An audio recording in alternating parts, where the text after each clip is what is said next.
All right. Howdy, howdy. Welcome back to my tiny corner of the internet. So, post-work stream. How did you guys' work week go? We'll see if anybody shows up to this stream. Hopefully we can chill and chat. Hopefully everybody's Monday didn't go too terribly, bad. Felt like it wasn't too terribly bad on this end. Uh-oh, I'm hearing my own echo. There you go. Now I can mute myself and just kind of focus on the game, So, hope you guys' work day, your Monday wasn't too brutal. Hopefully, that's mostly over with. So, welcome to the stream. Oh, I guess chunks aren't loading in. Wonderful. Wonder if I'll go through the floor if I go through it. Surprisingly, no. It's just not rendering properly. I still have to figure out what's going on there.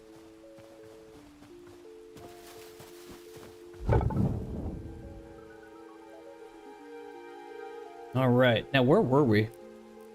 Trying to figure out how to get some light hide. We'll see how that goes. Oh, welcome to my tiny corner of the internet. If anybody wants to stop by and chill and chat, welcome to the stream.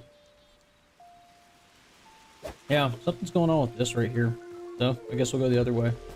Maybe I'll just build a copper pickaxe. That would be not too bad. But we need some tree logs and copper ingots, but we already got rid of all that. We only have iron, so... Let's see...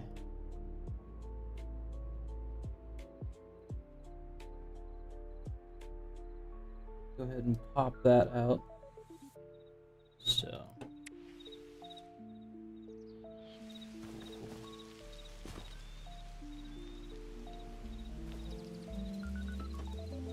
Yeah, I don't know what's up with this chunk not loading. Maybe I'll just quit to main menu and then see if it regenerates. Best title ever.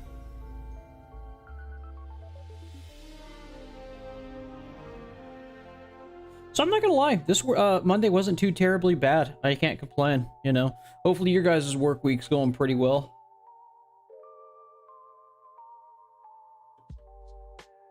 And these chunks are taking forever to load.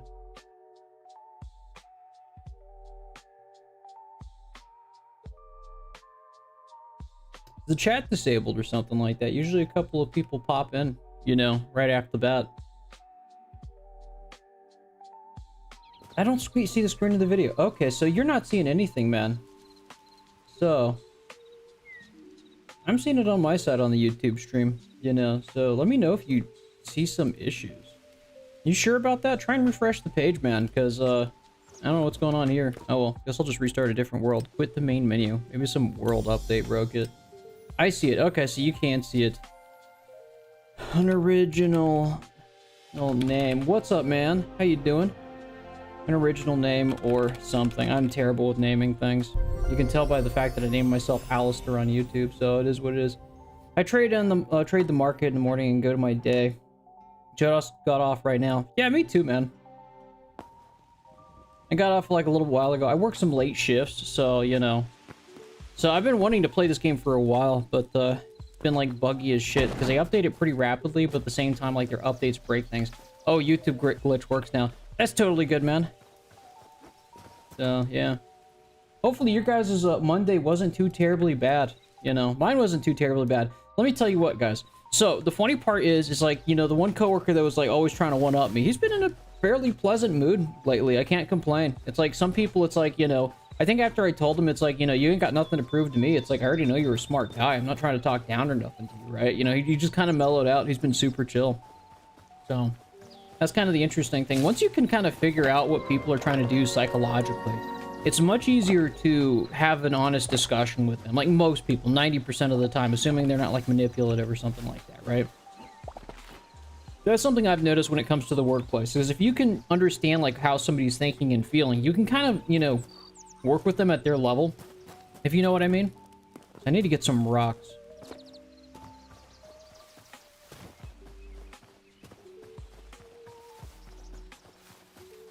Yeah, I'm gonna get Subnautica. That's gonna be another game I'm gonna try out probably in the future.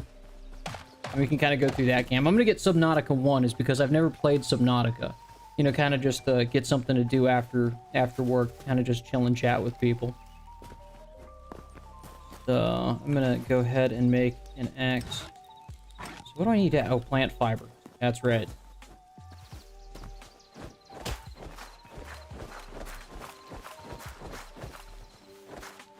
Just like, okay, there we go. That's where I can get it from.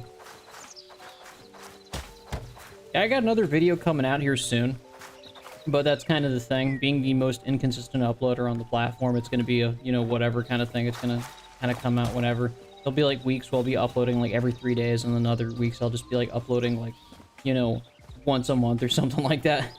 But that's why I hate work. You have to deal with humans. I get that, man. That's the thing. I had a boss at one job for the longest time, and it's like, you know, like after a while he became like, you know, a bit like, you know, rude to me and stuff like that. I started talking down and all the things, right? And the reason why I say it's so important to like be able to read people is because, you know, when you're not able to read people, you might misjudge somebody's character and then like respond inappropriately or something like that, and they'll just like completely have the wrong impression of your character and stuff like that.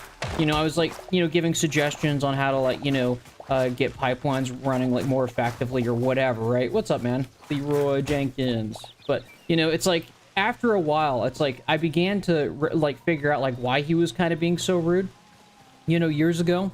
And it turned out is that he felt intimidated by my background. He thought I was always talking down to him. But as soon as I started basically, you know, allowing him like if whenever it came to like a technical problem, be like, oh, you know, that's a very clever solution. You start, you know, praising his intelligence, and you start being nice to them and stuff like that. Then his mood entirely changed. And that's when I realized it's like not that he thought, you know, lowly of me, he was talking down to me. It's the fact is he was intimidated and thought I was talking down to him. But as soon as I started, you know, inflating his ego, you know, then he kind of mellowed out. He turned into be a very pleasant guy, right? And so that's why it's important to be able to read people, is because if you can understand how somebody thinks, you can kind of know how you should act to kind of like, you know, mend situations and relationships with people. So like, you know, in that instance, he became much more pleasant to work with, much nicer, you know, because I found out he wasn't necessarily talking down to me. He was just more or less intimidated, thought I was talking down to him, and so he was trying to like one-up me on a ton of stuff, even though the fact is, it's like, you don't really think of your boss trying to do that because he's your boss, right? You don't really think he's trying to like compete with you for like social clout on like solving problems or some stuff. So you just kind of assume that he just thinks you're dumb. And so, you know, that when you kind of realize that and realize like, okay, you know, that's the reason why somebody is doing X, and then you can find a way to kind of make peace with it, you know, it helps out tremendously. It's like, you know, with the other guy at work, I was talking about the young guy, just got out of college, trying to one-up me on everything. It's like having to prove something. It's like, you know, he would always try to find solutions over everything. I'm like, you're not a stupid guy, you're a smart guy. You don't need to one-up me on everything and stuff like that. Then I realized, like, wait a minute. He just got out of college. You know, he studied, you know, some engineering degree, whatever, right? You know, he's a smart guy, does a ton of side projects. He just got out of college. The reason he's trying to prove something is because, you know, he just got into the workforce, and right now the job market is terrible for tech, so he's trying to prove his worth to the team, he's trying to prove his worth to me, and I realized that's like, okay, so that's the reason why he's acting so competitive. He's trying to prove his worth to me, and it's like, so I started letting him explain things to me and, you know, teach me something to kind of, you know, feel useful and stuff like that, and all of a sudden, really nice guy, right? You know, some people are, of course, going to be arrogant. They're just going to talk down to you. They're just going to be rude no matter what. And so, like, you know, those kinds of people, you should just kind of stand your ground on stuff. But it's very important because, like, sometimes when you're trying to figure out if somebody is being arrogant or if somebody's just being, like, insecure, you know, they can seem very similar on the surface level, but they can, you know, behind the scenes, what somebody is thinking be very different. And that's kind of an interesting thing. And I'm not going to pretend I'm a master of reading people. It's just something I've noticed with just how people act, right? You know, if you can kind of understand the intentions of somebody and why they think the way they do, you can kind of understand how it works and then learn to work with it. So that's something I've learned throughout my, you know, my history of being in the workforce. And, you know, some advice to you guys if, you know, you find it useful or whatnot. But that's just something I've noticed myself. That bear's going to destroy me because I got no armor. But, you know, what's a workplace story you guys got? Because I've got a couple of workplace stories. I like to share it around the table. I like to see what other people are thinking, you know. How have you guys dealt with difficult people in the workplace to kind of just get through the day, right? It's because you got to work with people eventually, right? You know, when you're working, you're going to the daily wage and you're just, you know, having to deal with people. Everybody's going to have a different personality, you know. The hard part is understanding people. It can be tough because some people are just very cryptic. They give you mixed messages and you're just trying to figure out like what exactly they're thinking so you can kind of understand them. You know, not necessarily out of a sense of manipulation, but a sense of like, you know, learning how to cooperate with somebody to kind of have more cohesion in the workplace so you don't step on their toes and they don't step on your toes. Like, you know, I remember like, you know, one guy was like, you know, consistently being kind of bureaucratic butthead when it came to like getting approvals on anything. Okay. And, you know, I'm not going to roast him too much, but he's got like the phenotype of like, you know, he's got the soy jack phenotype where like you ever seen like, I hate that, you know, something X meme or whatever, right? You know, he's got like the like I beat my wife with a Nintendo Switch like phenotype, if I describe it that way. It's kind of mean, not intentional, but he has the like he literally looks like a soy jack. But you know, he was very grumpy and stuff like that, so it's like he looks like that one Wojak. And so you know, it's like he'd been always being like a bureaucratic butthead to me. And you know, I was trying to figure out, it's like I'm gonna work with him anyways and stuff like that. We have some like bureaucratic butthead stuff when it comes to like getting things done. You know, like when you're trying to get something done and somebody like deliberately adds a bureaucratic delay on getting something done, is because they're pissed off at you or whatever. You know, what's up, Kaz? Hope you're doing all right, man. I haven't seen you in a while. You should join the server. You're a pretty chill person. But you know, you got a bureaucratic butthead, and you know, find out, like, you know, because we're talking about like gas prices and stuff like that. I said gas prices are through the roof. You know, it's kind of stupid that they're doing all this RTO shit when, you know, quite literally, gas is literally over $4 now. It's like none of this actually makes any sense. So like, there's no reason to do that. That's just insult to injury, you know. And so I basically started chatting with him. What are your thoughts on BioShock and objectivism at large? I've never played BioShock. Probably one of the games that I probably should play. It's in the link tree in the description of the video, Kaz. But, so, you know, with the guy being a bureaucratic butthead, what's up, man? What's up, okay, Lord? Hope you're doing all right. So with the bureaucratic butthead guy, right? I get to know the guy. We're kind of sitting in the lab, kind of chatting about that, and I find out, dude, you know, that's when I realized, I was complaining about the cost of housing and everything. I was like, oh, this is awful. But, you know, I've already said, like, multiple times, it's like, I'm in a dual income household. So, like, some of the cost of living crisis is kind of abated, is because the fact is my wife also works. So, you know, I'm a little bit insulated in that sense, is because the fact is, while I can talk about the cost of living being crazy and, like, housing eating up the majority of my income, and same with groceries, whatnot, right? The thing is that, like, there are certainly people in a lot worse situations. Find out, like, the guy that I'm working with, the guy that I was, like, you know, describing as soy jack earlier, got the phenotype of, like, I beat my wife with the Nintendo Switch kind of thing, right? You know, he's not married, of course, because, like, a lot of guys are having trouble, like, actually finding a partner in today's economy or even society. You know, we could have endless discussions about that. Has the same mortgage as me, doesn't have a partner that also helps pay for the mortgage, and on top of that, he's also got student debt and car payments. And he just kind of like, and he talks about it's like owning a home isn't worth it, is because I literally have no money to do anything else. And it's like, dude, that's depressing. Like, that's garbage, man. He's like, he says, I can't even decorate my house because that's how broke I am. It's like, he's living the stereotypical, like, male lifestyle image, where he's only got, like, a mattress and a TV or some stuff like that. Not because he wants to live like that, just because the fact is that, like, the cost of living has consistently got more expensive. So, you know, it's one of those things. You know, dateflation. You know, Nick Fuentes is telling people that, like, wife guys are, like, gay or some shit, right? You know, they're saying wife guys are cucks or spiritually betas or something like that. But if you want to survive in the modern cost of living crisis, dude, you got a wife max, you got a dual income max, you got a dink max.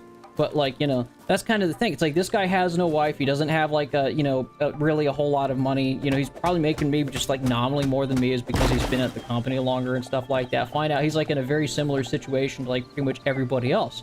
And it's like, you know, you might be butting head with somebody. What's up, It's Gak Tech? Hope you're doing well. It's like, you might be butting heads with somebody only to find out that, you know, they're quite literally in a very similar situation as you. And so, like, you know, all the judgments you had, you're just kind of like, I can't hate this dude. He's in the same position as me. You know, we're in the same kind of boat on this.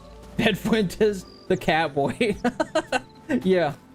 So, that's kind of the thing. It's like, you know, it's like, the thing is, if you were to try and talk about the cost of living crisis with these guys, like, you know, and of course, like, there's going to be a little class cucketry, basically, to try and, like, deny it, pretend it doesn't exist, to downplay. Like, even people who are living, like, absolute wages, paycheck to paycheck, you know, will class cuck for billionaires and rich pedophiles, you know, but they'll accept their kind of suffering. You're just kind of like, you got to, like, wake them up slowly, that, like, the system is not going to get better, that it's rigged, right? You know, you can't just immediately just go all that, because, like, fact is, it's just like, you know the culture within, like, American society, they're going to see it as, like, a point of personal weakness, or a point of personal financial failings if you talk about the cost of living crisis.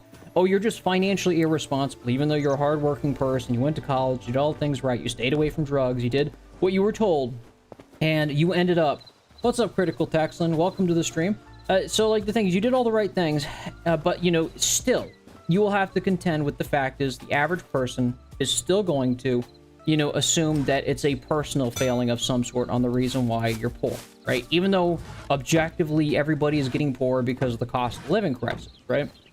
But you know, when I figured that out about his character, I was like, you know, because we were talking about gas prices, and he was saying, well, people are just, you know, stupid. They need to come out. It doesn't matter about gas prices. I said, you know, I told him straight up, I was like, that's pretty, you know, retarded, is because everybody's getting broker because of, you know, gas prices and this stupid ass Operation Pedo Fury.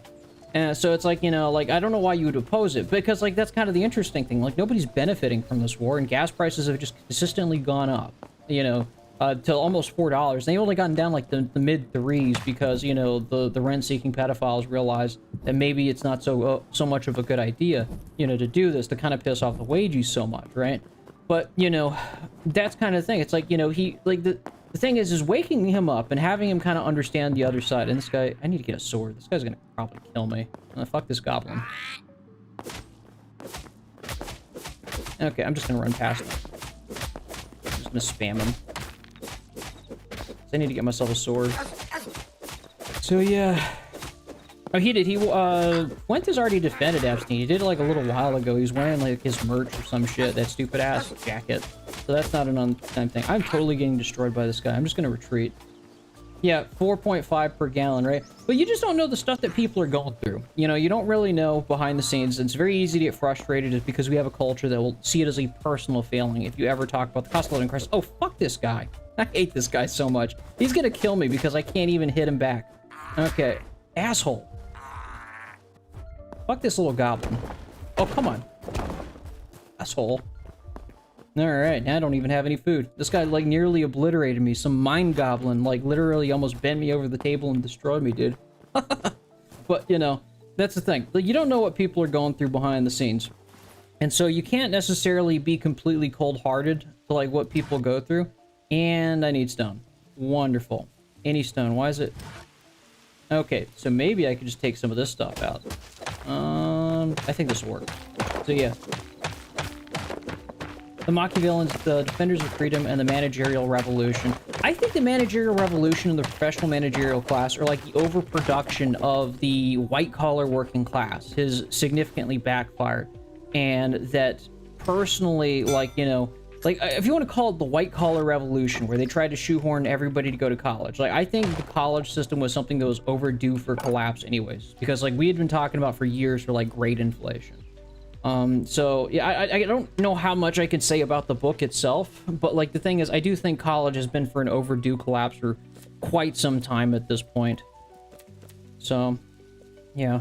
My lord, you have made it and preach upon us. It's very it's stupid and very Fuentes to want everybody to only focus on the Jewish connections to someone. You know what? That's kind of the funny part is because I've been called out by people in my own chat for not talking about Jews enough, right? But the thing is, it's like anybody with, like, you know, 2 eyes can see, like, you know, how much, like, APEC and the Zionist lobby, like, influences our government at this point. Even, like, my normie friends, IRL, that would have never talked about this, like, even 6 months ago, are all talking about it. Like, nobody's blind to this anymore. It's like, that's kind of the thing. It's like, you know, but then again, it's like, you know, you want to kind of devolve into, like, the pure, like, race talking points. That's not me. Probably never will be. Because, like, I don't have a problem with, like, individual Jews, but I'm not going to pretend like the huge, like, you know, Zionist lobby isn't a big thing in the United States.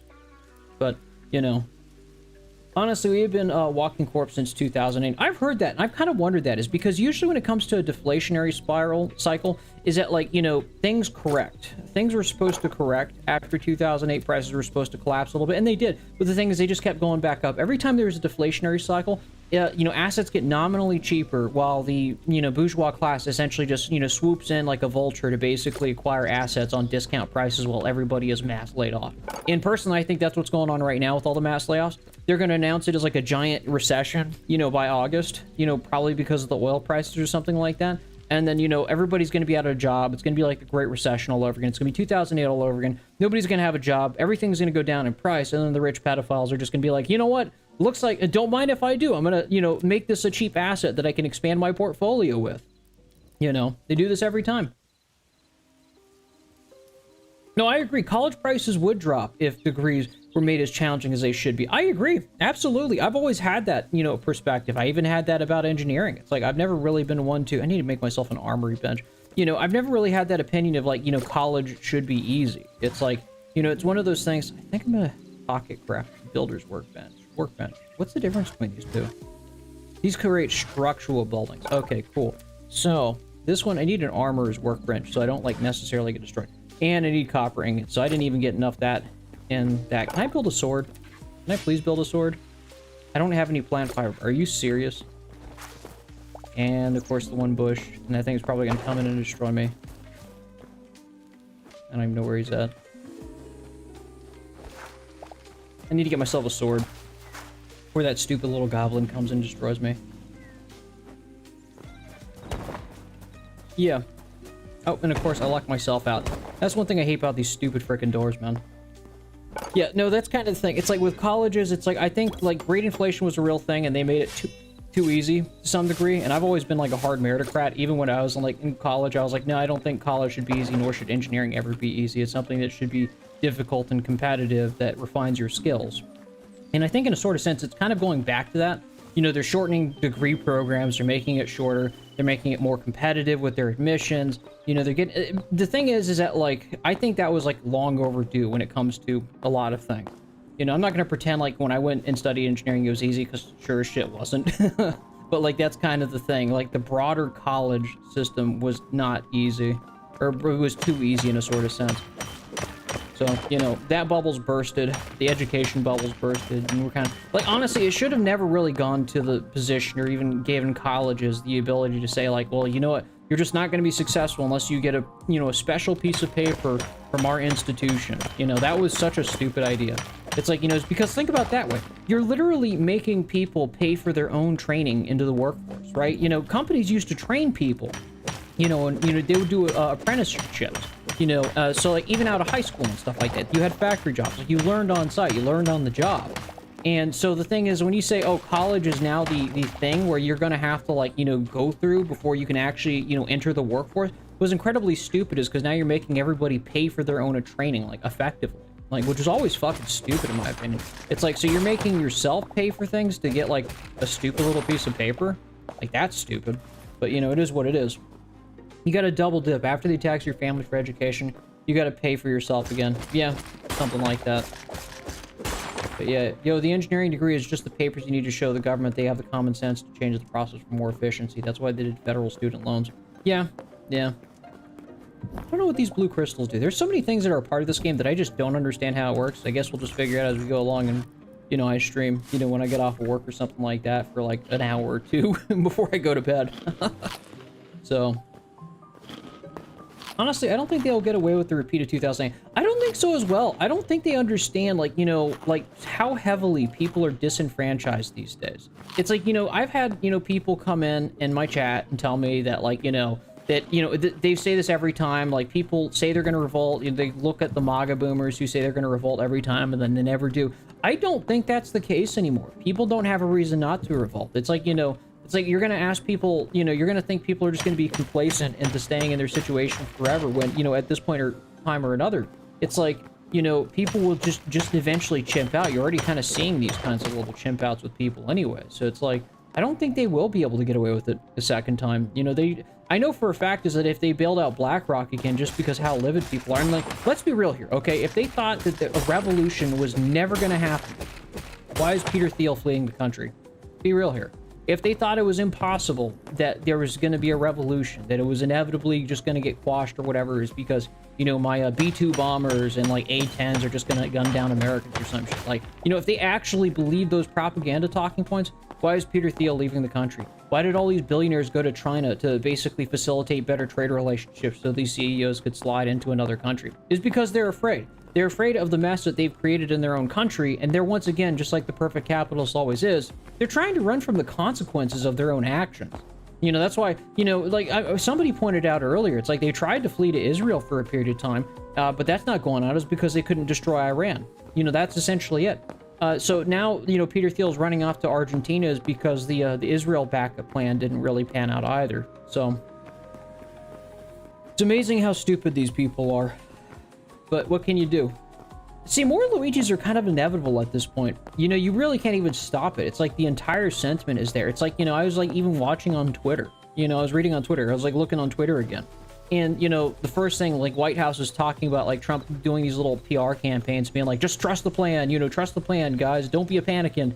You know, just trust it. Like, we're going to fix all this stuff somehow. They don't really explain it why. And, like, the most popular, you know, QRT that basically got back at them was some guy saying, you know, help, I can't afford anything. He's got like the depressed Wojak face, and then has like a picture of Trump's face saying, I love Jews. 192K likes. Like, like nobody is, you know, beating around the bush about the cost of living crisis anymore. That's where we're at. Nobody is pretending that's the case. See, that's kind of the funny part, right? You know, we're a year and a half into Trump's second presidency, and it's kind of funny, is because Jeff Bezos was saying that this was his much more mature presidency, a better one. But the thing is have we gone back to the same standard of living under his first presidency? No. So people are turning sides. They're talking about alternative politics.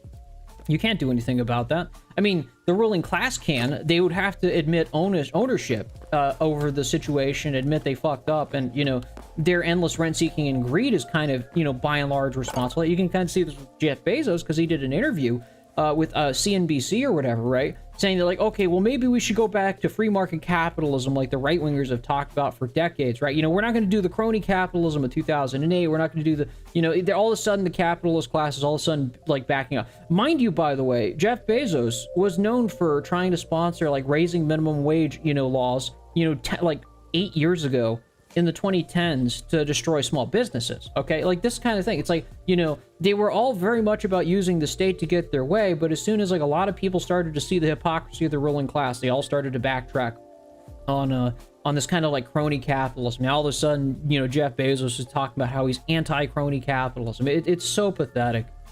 Yeah, low-key forgot Hightail existed. That's okay. I forget it at times too, but I was like, I'm gonna play it because I want to figure out how it works. Just kind of get it going. I'm gonna get one of these.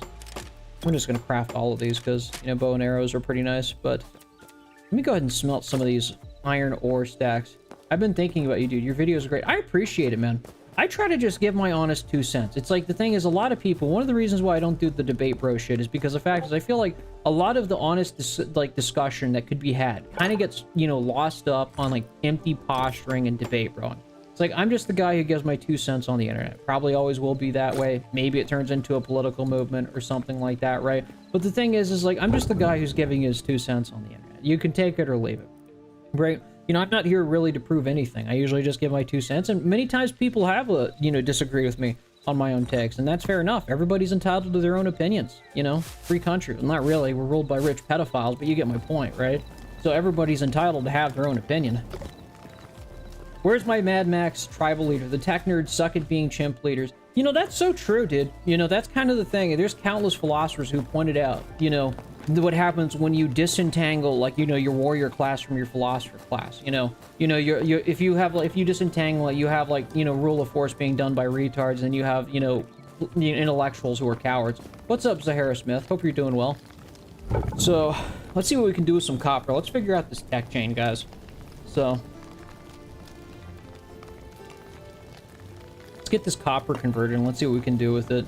I'm gonna make myself some armor so I don't get destroyed by that goblin miner again, because, you know, that was not exactly fun. So, I'm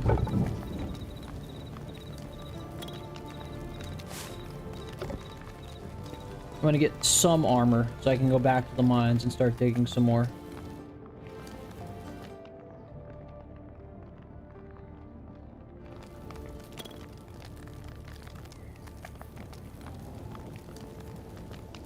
Alright. For some reason, weird reason, you remind me of the brick and mining disaster company that will just abuse you nowadays, even when it's small. Yeah, that's true. One of the things that small business owners need to kind of realize when they oppose minimum wage is, because here's kind of the thing, one of the things I probably disagree with most when people talk about minimum wage is pretending that, like, minimum wage is something that is necessarily something that's just bad. It's just something that exists. Okay, you can basically tie a minimum wage, probably tie it to, like, you know, like an inflation rate or something like that, but it's a baseline cost of labor that all firms within an economy kind of have to abide by, right? You know, it's not one thing that's whatever it's called, it's unbiased or unfairly benefiting one firm at the expense of another. Yo, you should give Core Keeper a play for a stream. Yeah, I'll try whatever games you want to try, man. You know, I'm just doing it just because I like to socialize and chat with people, and it's a great way to chat with people who, you know, subscribe to the channel because they like my videos. You know, it's just an alternative form to chat with people. I've been trying to upload more shorts videos as well, so, you know, hopefully those turn out pretty well. That one didn't do too terribly bad. I made like a little short meme video with like a floppa. Oh, nothing crazy, Polaris. I'm just doing some streaming. You know, just got off work about like an hour ago, I guess. And so I figured I'd start up a stream, a post-work stream, just to chill and chat with people. So that's all I'm doing. All right. Now, how do I build some armor? I think I need a dedicated, armor stand. Okay, armor is workbench. There we go. Okay, so that's what I need. So I got to go back to the mines and get some more of this stuff. So they've basically disambiguated like so many different things, like different workbenches and stuff like that. And so I think, copper gauntlets. So I literally can only build a helmet right now, but oh well. Yeah, I need more copper ingots. Wonderful. So I'm guessing I'm going back to the mines, boys. Okay, let's put some gauntlets on. Okay, let's go back to the mines and get some more copper. Hopefully not get attacked by a giant like that goblin. What's up, Addis Disgraced Liberal? Hope you're doing well, man. Just doing another chill and chat stream. Welcome to the stream. Well, there's one thing that you guys might appreciate about this channel. I don't really put advertisements on my channel because I don't really like believe in the idea of like turning content creatorship into like a full-time career. And I personally, you've already heard my opinion on like content creators, like the monetization of clout and like the detriment of the internet. I've ranted and raved pretty much ad infinitum about like, you know, how I think the monetization of clout and like socialization has been the worst thing to ever happen on the internet, right? I've always been along the lines, it's like, you know, if you want to support somebody, it should be like a voluntary thing and it shouldn't necessarily be like, you know, the main thing. But I know it sounds kind of preachy because I know a lot of people who are, you know, trying to be a content creator like professionally. It is what it is. That's just a personal disagreement on mine. I still think like the monetization of clout has been the worst thing that's ever happened to the internet. But I can also understand it because we live in the worst cost of living crisis in decades. So I can understand people trying to set up alternative income streams because the fact is it's like that's how bad it is. I have a lot of questions on things going on which don't know what to ask. First time commenting on the stream. Yeah, dude, I don't know if you're a subscriber to the channel, you were a big time follower or something like that. You came in across like, you know, a couple of my long form videos. Like, I'm not like a streamer by nature. I'm not somebody who started his channel streaming. Funny fact, when I first started streaming, like back in 2023, I had like maybe 6 concurrent viewers at a time. And so, you know, most of my channel growth doesn't actually come from, you know, streaming. It comes from my long form videos. And those are the ones that kind of like bring in the most people. And then I just hold on to the streams to kind of chill and chat with people. What's up, Polaris? Hope you're doing well. So, you know, it's not my main thing. I just host it as a way to kind of chat with people, you know, during the work week and, you know, host Wage Rage Radio. I'm still doing Wage Rage Radio, by the way, and I'm still, you know, focusing on my, you know, main content form, which is like video essays, if you want to call it that, or just gameplay commentary. None of that's going away. I'm just experimenting with other forms of content. So, I want to produce stuff on my own and live freely. I don't really care about ideology. You know what? I think you have came to the right place, Direct Luminosities, because that is exactly my philosophy. I call it the evil Morty philosophy. You just want to kind of be left alone. Like, that's it. You don't really care about some grand narrative or whatever else, like the system kind of want to keeps you around to do, you know? So, I get it. Mad respect. That's where I'm at. I think a lot of people who also joined the channel are in the same way. Yeah. So, well said. Yeah, I agree. I wish working was optional in a sort of sense, because this is one of the things why I don't like our current system, right? If working was optional, I think most people, I would say 60 to 80% of people would probably still work. I know I would still work. Like if I paid off my house tomorrow and I had like a $1 million 401k that I could just earn a passive income for the rest of my days. Oh, fuck this guy. I would still want to work. And still, I mean, I even said that in like the last stream, I'd probably still hop on like tech startups to like try and build new technologies, you know. There we go. He wasn't too bad. Now that I got a sword, these guys are not too terribly bad. But like, I have a feeling like it's been a straw man to say that people like would not want to work even if they had the option not to work. I mean, there's going to be a handful of people that are not going to work no matter what, you know. So, but that's the minority in my honest opinion. But I think it's like one of those things, like if most people had their needs, you know, I think on top of that, if people had their needs actually taken care of, like where like a baseline for everybody, where it was optional to work, I think people would still not only want to work, but they would also pursue creative endeavors that would, you know, contribute to humanity in their own unique way. We all know that autistic weirdo who, like, you know, does like the craziest shit, maybe builds giant Lego castles or something like that, or builds maps in VR chat or something like that, right? You know, they do something creatively that's kind of neat because they have a ton of free time. You know, it's a personal project. Maybe they make some kind of software that's really neat. Maybe they contribute to open source software. You don't know. Like, there's a million things that people do in a creative pursuit just because they find it fun. And that's what I think is probably the best part of, like, giving people free time, you know, above all else, is the ability to give people the individuality and freedom to explore their own creativity, their own passions, their own dreams, right? And so, but unfortunately, we live in a system where it's that, you know, everybody is being robbed of their free time for a handful of people at the top. You know, it really, that freedom is only being afforded to people at the top. So that's kind of the thesis. I want everybody to kind of enjoy that freedom to some degree. I would want everybody to enjoy that freedom where they can have the ability to pursue their own passions, you know, as they like in society and, you know, just in general in life. You know, that's what I would like. And the funny part is, if you actually look at actual Marxism, that's a lot of what Marx talked about, right? But that's also, like, in a sort of way, like the entire axiomatic foundation of, like, right-wing libertarianism, right? You know, you can even look at this in Ayn Rand to some degree, is that, like, the idea is that the individual is the creator of history. The individual is the one who contributes to humanity through his own unique, you know, skills, passions, and talents, you know, to humanity by what they create, right? And so, you know, that, so, like, I wouldn't say it's, like, necessarily something I or really anybody is, like, you know, talked about exclusively. I think a lot of people have felt that way to some degree. You know, the yearning for freedom. Even John McAfee even talked about that. If you guys know who that is, you probably do know who that is. That guy got disappeared after some, you know, incident with, like, probably the Epstein class, the rest of the Epstein class, because it was one of his schizo beefs or some stuff like that. The guy was funny, I'll tell you what. This article touches upon that, right? Do you mind if I have a talk with you and your server about Marxism and the problems in America? Yeah, dude, I'm open to having a discussion with anybody. I'm a fairly chill guy. I'm willing to talk about anything that anybody really wants to talk about. So, you know, probably not necessarily this stream, but if you want to come on like Friday or something like that, or another stream, and we can kind of have a discussion before the fact, is like, I chat with anybody. I'm not too picky about it.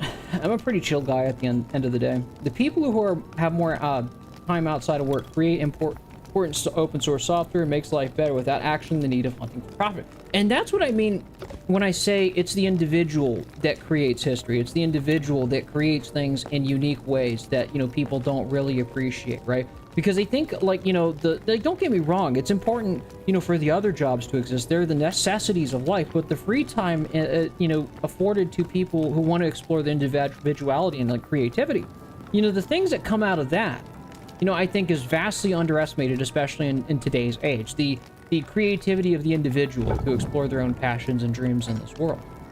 So, you know, what's up, Dalai Lama? Hello again. I was a libertarian once because I believed in people bringing the best in themselves by being free to do so. Yeah, me too, man. And I still kind of slightly agree to that. Now, there's obviously some people who, you know, no matter what amount of freedom that you have, you know, they are going to be allergic to it. They're going to just fall into drugs, depression, parties, and raves and stuff like that. We all have that one friend who just doesn't handle freedom very well, and they need, like, an external order to be imposed upon them to actually, like, stay orderly in society. And some people, it's like, you know, they even know that fact. They even know the fact is that they have to have somebody kind of, like, you know, guiding their lives, or some kind of structure or order guiding their lives, or they just fall apart.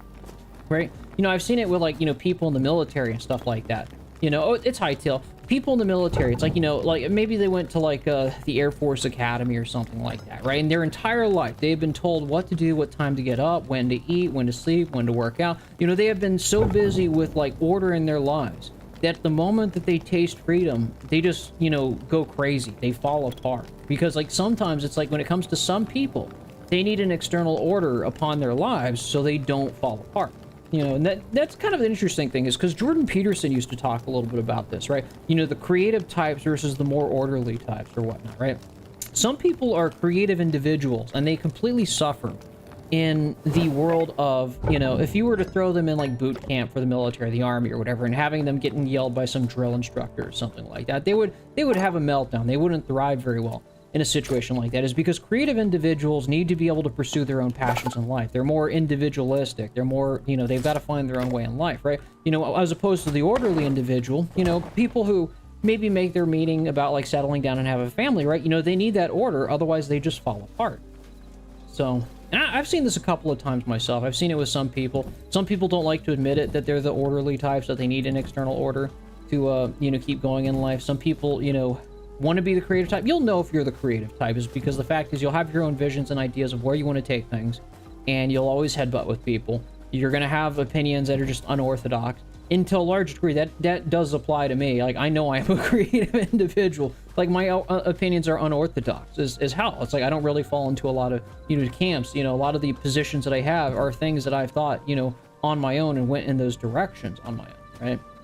So you'll know if you're a creative individual. You'll know if you're somebody who has to make their own way in life, as opposed to somebody who needs an external order to basically guide them and direct them in life, right? And there's no wrong answers. Like, everybody's different at the end of the day.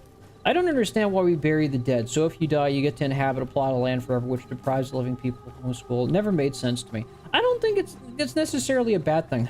I don't know if it's because the thing is, as soon as you get into the utilitarian stuff, it's like, you know, it's like, and it doesn't always have to be that way. You know, people have relocated, you know, graves before. That's not an uncommon thing. But, you know, it doesn't take up that much land.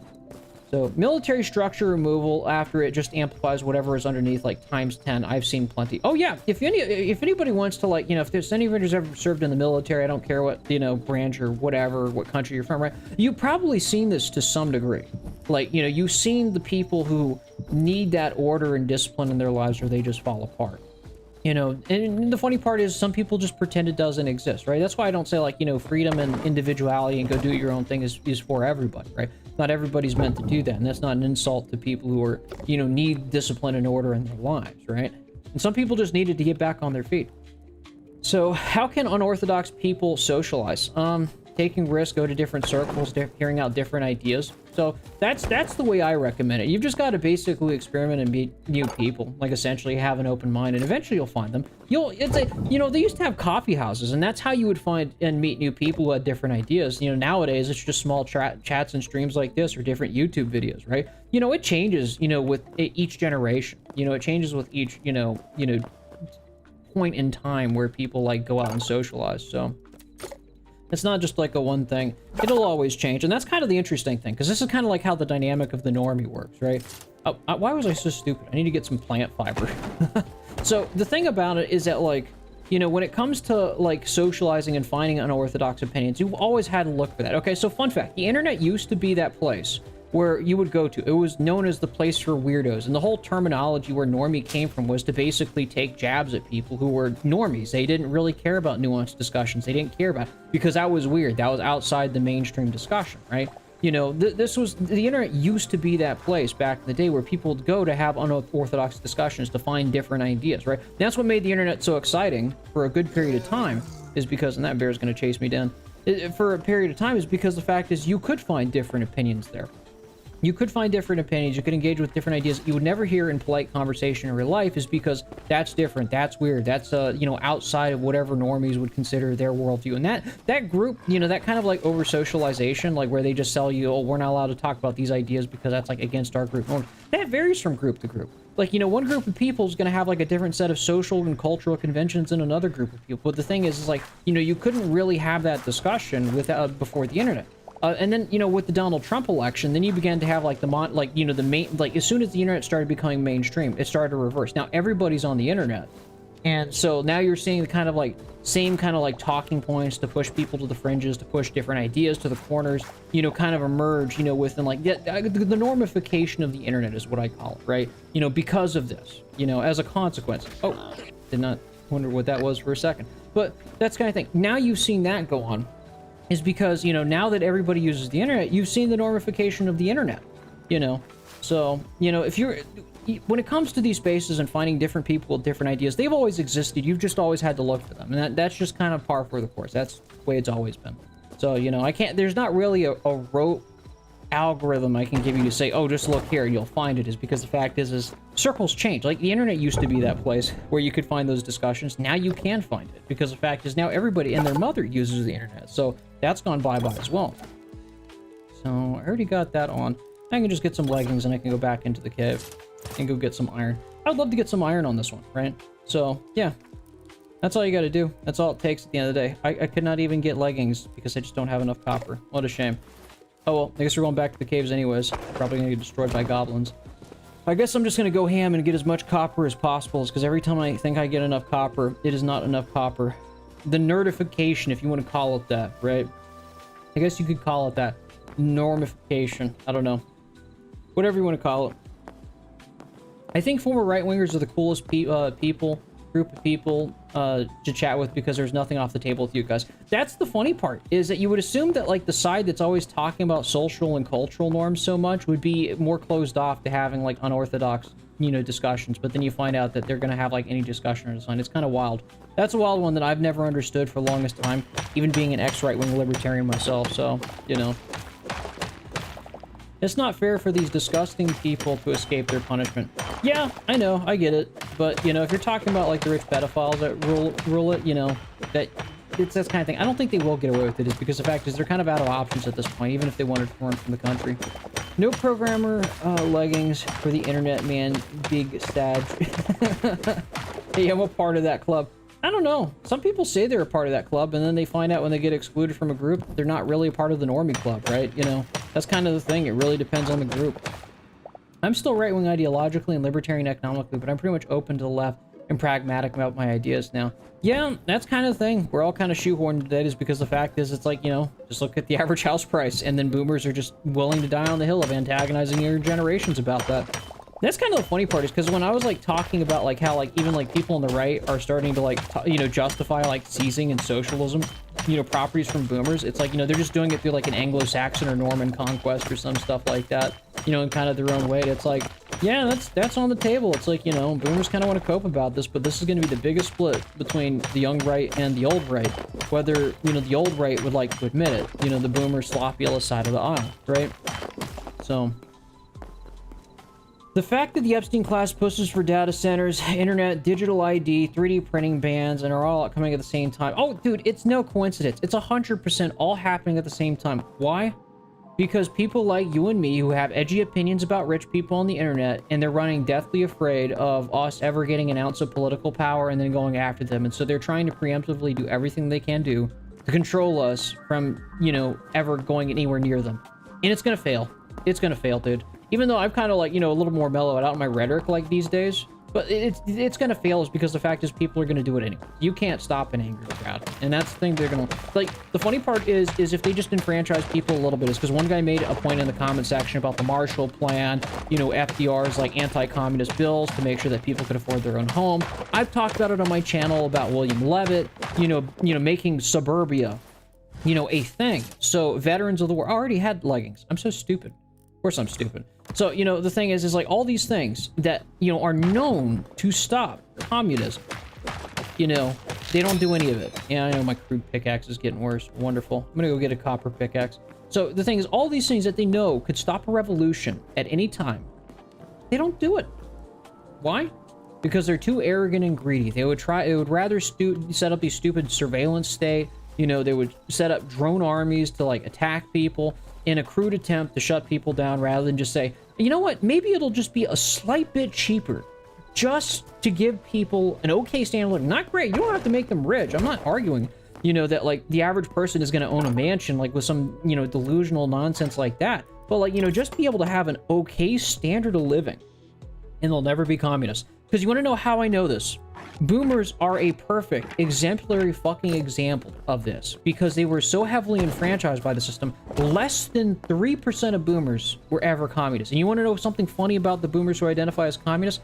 I can almost certainly guarantee and bet with you that they became communists for moral reasons, you know, the self-righteous reasons. They became communists is because, you know, they were like, oh, I don't agree with like American imperialism. These things are awful. And so I am a communist because it's my moral obligation, not because they are working class, but because they have a moral contention with whatever the United States does, right? You know, that's what that kind of communism was. That's why you got the sexual revolutionaries doing that stuff in the 1960s, right? And then you look at like the Russian working class and the Bolshevik Revolution and notice like the mental difference between those two crowds of people, right?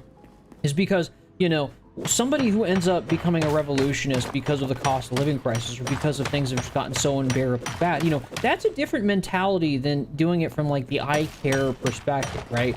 Yeah, the government wants you to be a communist. You know, that's I'm not going to necessarily agree or disagree on that one, is because I'm not really trying to like chill for communism at the moment. I'm more or less just talking about the logic of why people go to taking certain positions that they do, right? Whether that be communism or capitalism, it doesn't really matter at the end of the day, right? But in general, a revolutionist, right? You know, the thing is, when somebody becomes a revolutionist because, you know, not because they care about some nebulous notion of the working class, as opposed to like, I am working class and I can't feed my kids. It's a very different, you know, attitude that that person has compared to the person saying that I care.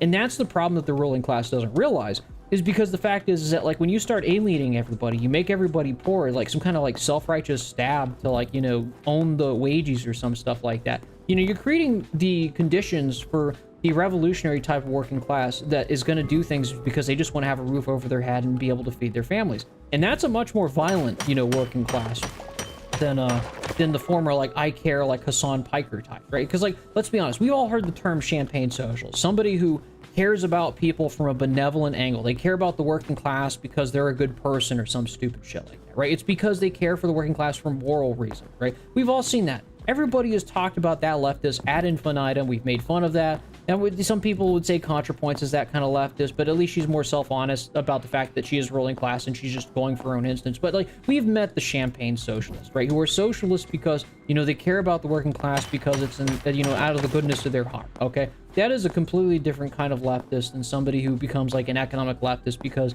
they can't feed their kids or put a roof over their families, right? You know, that's, you know, the intention behind that. One of them is going to be far more, like, you know, violent and vindictive than the other. And the latter is what the ruling class is currently fomenting, whether they'd like to believe it or not. That's the one they're fomenting. And so the thing is, you can kind of see this kind of like class hatred with the younger generations. Like I saw it earlier. It's like, I was scrolling on Twitter. It's like the White House was doing an announcement like, you know, Panicans, you know, are, you know, just stay calm is because Trump's going to fix everything. Everything's good, yada, yada, yada. And somebody just like, you know, made the memes like, I can't afford anything, like the depressed Wojak. And, you know, then Trump saying like, I love Jews. It was like one of those stupid memes. It was fucking hilarious. But it's like, that's how bad the cost of living crisis is. I mean, their generation voted for Reagan. They hated Reagan. Well, that's kind of the interesting thing, right? Is because the fact is like, we're kind of told by like this generation of boomers that that wasn't real capitalism, that Reaganism wasn't real capitalism. But the thing is like, I've been waiting for real capitalism for the last 15 years of my life. You know, I remember 2008 and they told me, I remember when I was a right-wing libertarian that, you know, some businesses were too big to fail and they needed to be bailed out as because it would destroy the economy. And I thought to myself as like a right-wing libertarian, I was like, wait a minute. I thought we're a capitalist country. When companies fail, you know, they should be allowed to fail is because the fact is they're a bad company. And so more efficient companies should be able to take their place, right? That's the whole point of free market competition, is that the best, the cream of the crop rises to the top. Is it not? Right? And so I used to argue with people, you know, when the Occupy Wall Street protest was going on, I wasn't a leftist. I wasn't a communist, even though most people were going economically left. One of my friends in school was an anarchist at that time. He doesn't like to admit it nowadays because now he's like on the Wignat side of the aisle, which is hilarious. But the thing is that like, you know, while that was going on, I was like on the side of Peter Schiff. You know, I was watching the Occupy Wall Street, you know, protest talking about like, you know, well, this thing could be fixed if we just had more free market capitalism, right? And so I was more on the side that like, you know, if you just like stop, you know, bailing out these big companies and had more free market capitalism, you know, it would fix that stuff. I've been on that side of the aisle. You know, I did that for almost a decade until I started going economically left, recognizing that the problem of like free market capitalism has never been capitalism to a large extent. It's always been the fact is you can't get capitalists to not be self-serving pricks and then rig the system to benefit themselves. I wonder if that's a poisonous lake down there. I really do. So, you know, that's why I stopped being a right-wing libertarian, is because I realized that I could never actually, within the capitalist framework, you know, acknowledge the fact that it's the wealthy that don't respect capitalism. Every single time. And every time you try to bring them back into reign and say, hey, that's not fair, whatever, I have literal receipts on my channel calling out this behavior because I know how these people think, right? When you say, we need to stop the billionaire class from being corrupt and using the government to benefit themselves, you know, and enriching themselves through the state. You try and stop them from doing that. You know, you try to be a good little libertarian or something like that. You know, all of a sudden you're a communist is because you're criticizing the ruling class, right? And the ruling class, oh, there's this guy. So that's kind of thing. The capitalist class has always been the antithesis of what right-wing libertarians, you know, talk about. And that's essentially after spending years trying to basically, you know, have this so-called free market capitalism, only to realize it was just being used as a pathological excuse for rich people just to essentially line up their wallets.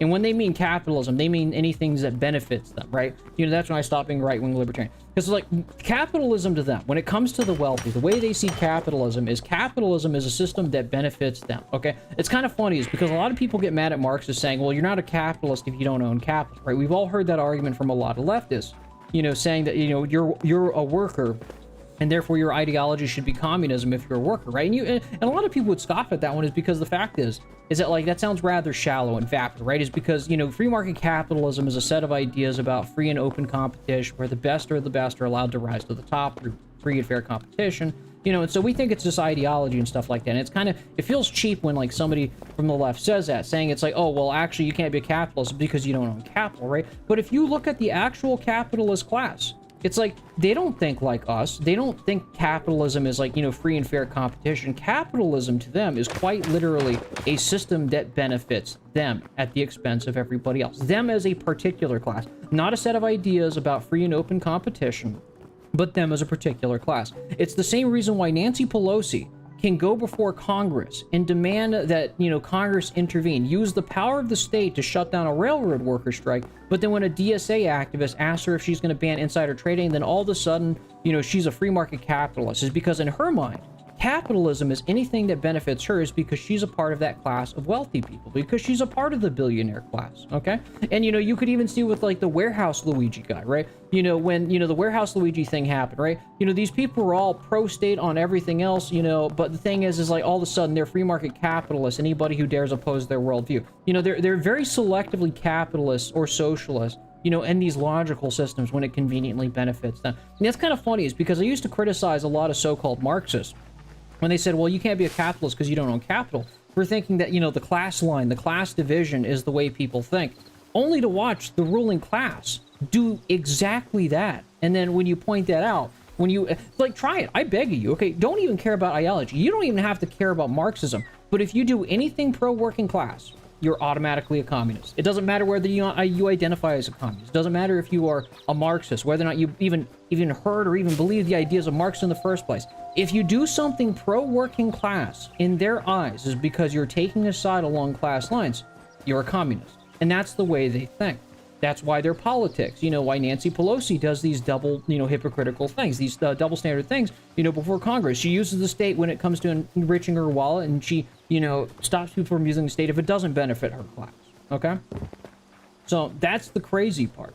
When you kind of understand, like, how much of these people are, like, just class-aligned and self-serving, you begin to realize it's like, okay, maybe those Marxists had a point, you know, especially when it comes to how the ruling class thinks. It's because if we're going to think on terms of class lines, like, not saying that the ideas of communism are even, like, intelligent. I don't even agree with the outcomes of communism. I don't agree with, like, the idea of, like, a perfectly equal state or any of that nonsense where everybody's paid equally. I think it's fucking stupid, right?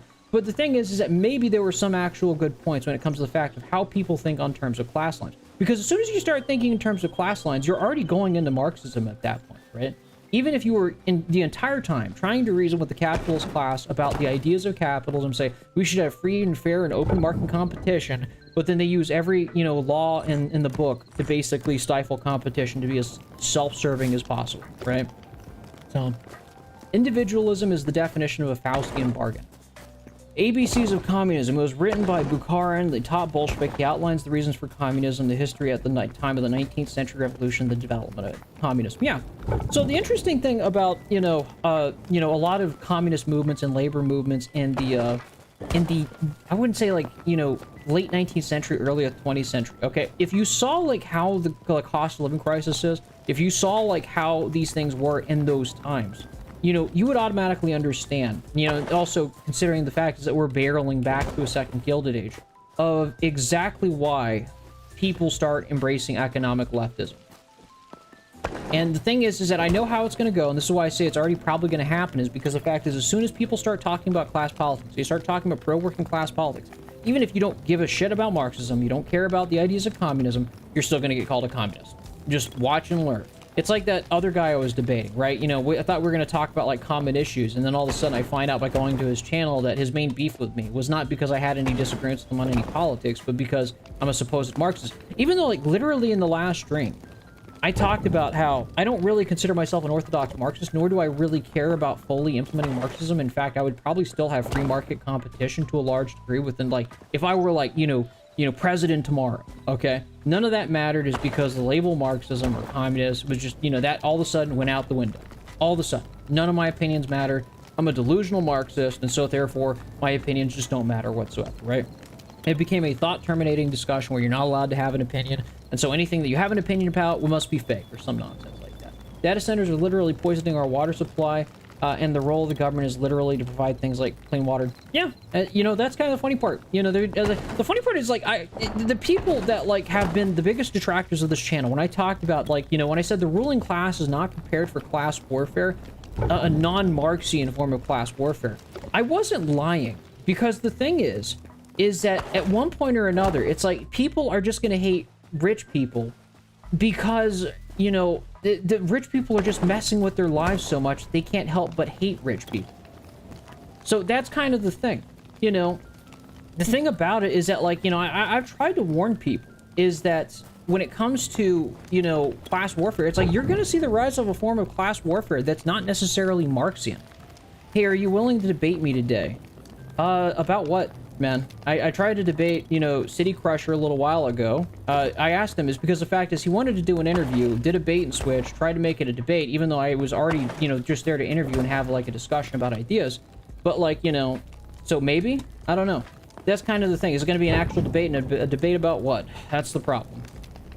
So, for me to indulge in utopian goals from communism, for me fighting like for a world that, like, 10,000 years from now, through watching the leaves fall for the free house is a nice consolation. Yeah, I can understand why people would fall for that. We're not ants, no human altruistically for the collective, ergo why no communism will never work. I agree 100%. Like, nobody is purely altruistic. That's the thing I don't agree with. And the funny part is neither did Marx say that, like, humans were purely altruistic. That's the funny part. No, neither did Marx believe that nonsense. But there's a significant amount of the mainstream left that does believe that notion, that they does believe that people need to be, you know, fully collectivist and fully altruistic, you know, and there's no such thing. I mean, there's a degree of individualism, but it's a part of a collectivism. That's the thing, is that, like, they can't have an honest discussion about that. That's the over-socialization of the left that I talk about quite frequently on this channel, okay? Is because they can't, you know, get over their own ideology to have an honest discussion about the truth. And that's the problem with that. So I don't even disagree with you on that one. Everyone hates rich people. Even rich people hate rich people. They always OD. Yeah, that's the thing. So that's the interesting thing. Debate me, I will be more polite and do better. That's not about being polite, man. It's the thing is that when I went to have an interview with City Crusher, it's not about being polite. It's that he wanted to use me for free brownie points to dunk on somebody on a stream when somebody was just coming to them to have an honest discussion about their ideas. Like, the last discussion wasn't a debate, it was an interview, and I was just interested in understanding his side. It's because I talk a lot about the cost of living crisis on this channel. I talk about how young men are being screwed over by the cost of living crisis, how they're never going to be able to own their own homes, and they're never going to be able to settle down and, like, have their own families. And I figured that, like, you know, somebody who's a self-identified MRA would be willing to have an honest discussion, you know, about these issues that so many young men are going through, only to be kind of grandstanded, straw manned, and then told I believe things that I don't actually believe, only to be milked for clout on his channel over a fictitious debate that didn't even happen when it was an interview to begin with, right? That's my irritation with City Crusher, where, you know, is that, you know, it was a discussion, an interview, that he turned into a debate to milk for clout when it was just more or less, I wanted to understand his side of the aisle, is because the fact is, I've talked, you know, about a ton of issues that affect young men when it comes to the cost of living crisis, so I figured there would have been an intersection on this one. So that's the thing. Like, if he wants to have a debate, we can have a debate. If he wants to have an interview, that's fine too. You know, the funny part is after that shit show of a live stream, I even offered to come back and have a discussion or do a second interview and try it again. It's because the fact is that one was a pretty terrible, you know, interview. Nobody liked that one. But, you know, he never really responded to that one, only to find out that he uploaded on his channel. And he's free to do that. I'm not going to really stop him from uploading anything on his channel. He's free to do whatever he wants with his channel. But the thing is, the amount of dishonesty to turn something that was a well-intentioned interview into a debate was just, quite frankly, pathetic and insulting. If you want a debate, we can have a debate. But if you want to have an interview, at least stick with that. I do not grandstand. I can link you to the debate I had in the past. We can do it on a Wednesday if you're okay with that. If you want to talk about, if you actually want to talk about the cost of living crisis, which is mostly the bread and butter of my channel, and have a discussion about that, I'm up for that. I don't think we're gonna have much disagreement on that one, just because the fact is like everybody is kind of in the same boat on that one these days. I say these things on my Substack, and boomers and neolibs just deny economics. That's the thing. I've been on this rodeo, Pinoid. I have talked to these people about the cost of living crisis to basically, you know, come to a compromise on the impasse that most people are facing today, okay? And the thing is that, you know, if you try to talk to boomers about it, it's like they don't want to have an honest discussion about that. It's because they passively benefit from, you know, their assets appreciating because of the cost of living crisis. So, can I say that men's right people are cringe and mostly grifters? You know, honestly, the funny part is that, like, you know, I even made a community post talking about this, is that, like, back when I was, you know, probably more of a Marxist, but also more sympathetic to MRA stuff, is that I actually did try to actually talk to a lot of MRA groups about the cost of living crisis and how that intersected about how young men are totally getting screwed by the cost of living crisis of their future. And, you know, I was pushed out of those circles because I was a Marxist, you know? So that's kind of the thing. It's like, I've been around the court around that stuff. I've already seen all that stuff. So, you know, that's why it's like, I can see why they get the reputation of a grifter. You just need to work harder, Alistair, as you are working 3 jobs. Absolutely, dude. And then I'll be able to afford the same standard of living, you know, my boomer parent had, working off a single factory job that could afford 2 cars, maybe not 2 cars, but the ability to raise a family and own a home, right? You know, maybe if I just work hard and do all those things, you know, eventually... You know, that's kind of the funny part, is like they were taking shots at me, apparently. One guy was like, he's Polaris, you were calling him a Fed in the chat earlier, right? But he came back over the thing where, like, you know, I was what's his name was accusing me of caring about economics so much is because I'm afraid of my wife leaving me because of the cost of living crisis, because I'm a broke man or something like that. And I pointed out the only reason that I can't afford a house is because both me and my wife work. And he came along the lines to, of course, you know, as usual, insult my manhood, is because the fact is I cannot provide, you know, for, you know, my wife off of my single income. And that's kind of funny, is because the fact is a lot of these people, these so-called MRAs, a lot of the fact is that they call themselves pro-men, you know, insult an entire generation of men who would love to live up to these standards only to be insulted. And that's why it's like, you know, if they don't want to be called grifters, they shouldn't do these gaslights, because that's peak boomerism, right? You know, I was talking to a buddy about that, you know, and he was talking about, you know, it was welding techs, and we were talking about the cost of living crisis. He was asking for a particular salary, and the HR department asked him, why did he need that? It's not like he has a family. It's kind of funny, because the fact is you need an income to afford a house to raise a family in the first place, but then they never want to give you an income to afford a family is because you don't have a family. You notice that circular gotcha of where they just keep you desperately in poverty is because, you know, they'll gaslight you about, like, why do you need an income to sustain a family when you don't have a family, and then turn around and wonder why birth rates are, like, crashing or falling through the floor, right? You know, it's that, like, you know, you're responsible for everything we've done with you nonsense. So, I think there are more factors in crime rates, and political violence is obviously an exception to this theory. It's too reductive. The MRA people can be cringe, but there are a lot of issues that are, yeah, important. No, I agree, absolutely. That's why I didn't disregard anything he said, but that's kind of the thing. It's like, you know, I walked into that interview assuming that we would have more to agree on than to disagree, and then to only get straw man and told that I support, like, the white feather movement or some shit of the suffragettes under Admiral Fitzgerald. Even though I wrote an article 3 years ago, like, you know, calling that out, like, talking about that. That was amazing to me. So, you know, a little bit tilted about that, but it is what it is. The exception that only man works is unfair on men. You know what? I agree with you. That's why I like that. That's why I'm a gender egalitarian, is because both me and my wife work. We both contribute to the household. We both do household chores. We both take care of each other, right? You know, I've always been in favor of that relationship. I'm not a traditionalist. I've never really cared about being a traditionalist, but I've never really, you know, said anything to anybody who wants to be a traditionalist. So you want a traditional family, you want to go down that route, there should be no rule stopping you from going down that route. Is because the fact is, it shouldn't be mandatory to own a house to have both people work in the household working. That's just not sustainable. Okay, there was a time in human history where you didn't need 2 incomes to afford a house for a good period of time. And they want to take that away is because they want to be rent-seeking pedophiles on the countryside to diddle children in their mansions. I will never not hate them for that. I will always hate the Epstein class for that, you know. So I think the economy should not treat houses like an investment. They should be treated as commodities. Yeah, absolutely. They should be things that have a deflationary spiral that get cheaper as time goes on and things get easier, right? You know, if you want to invest into something, go invest into a company, go invest into a startup that's inventing some new technology, right? Where there's risk, where there's actually something tangible of value being created, okay? You know, go invest in, you know, some company that's like trying to invent graphene batteries or whatever, right? Because at least if that takes off and you end up a millionaire, I'm not gonna hate you as much as the boomer buying up an entire neighborhood and then like expanding a rental portfolio. Is because when somebody invents the graphene battery, assuming it works, it makes everybody's lives better. Is because it's just a better technology, okay? But the thing is that these people don't do that. They go for the safe investments where they can engage in rent seeking. They go, trying monopolizing things that are, necessities to life, to or squeeze a couple extra bucks out. Houses are where boomers put their money in, though, and that's the thing, because that asset class, right? This is what's going to doom the American empire, and the thing is that like the cost of housing is directly proportional to the cost of labor. Like that's just the fact of life. And unless the cost of housing goes down, the cost of labor is always going to be high, and so America will never produce anything. And that's the crossroads that the United States is at, is because it quite literally has to either pop the housing bubble by just mass producing housing and going through like a multi-decade deflationary spiral to get housing back in line with incomes, or just, never have any industry at all, ever. So that it is what it is. We all got choices in life. We all got choices. The truth has always been a choice. I say that every time. So, but if they make housing expensive to make money is the easier capitalist way to do it. Yeah, people always go through the path of least resistance.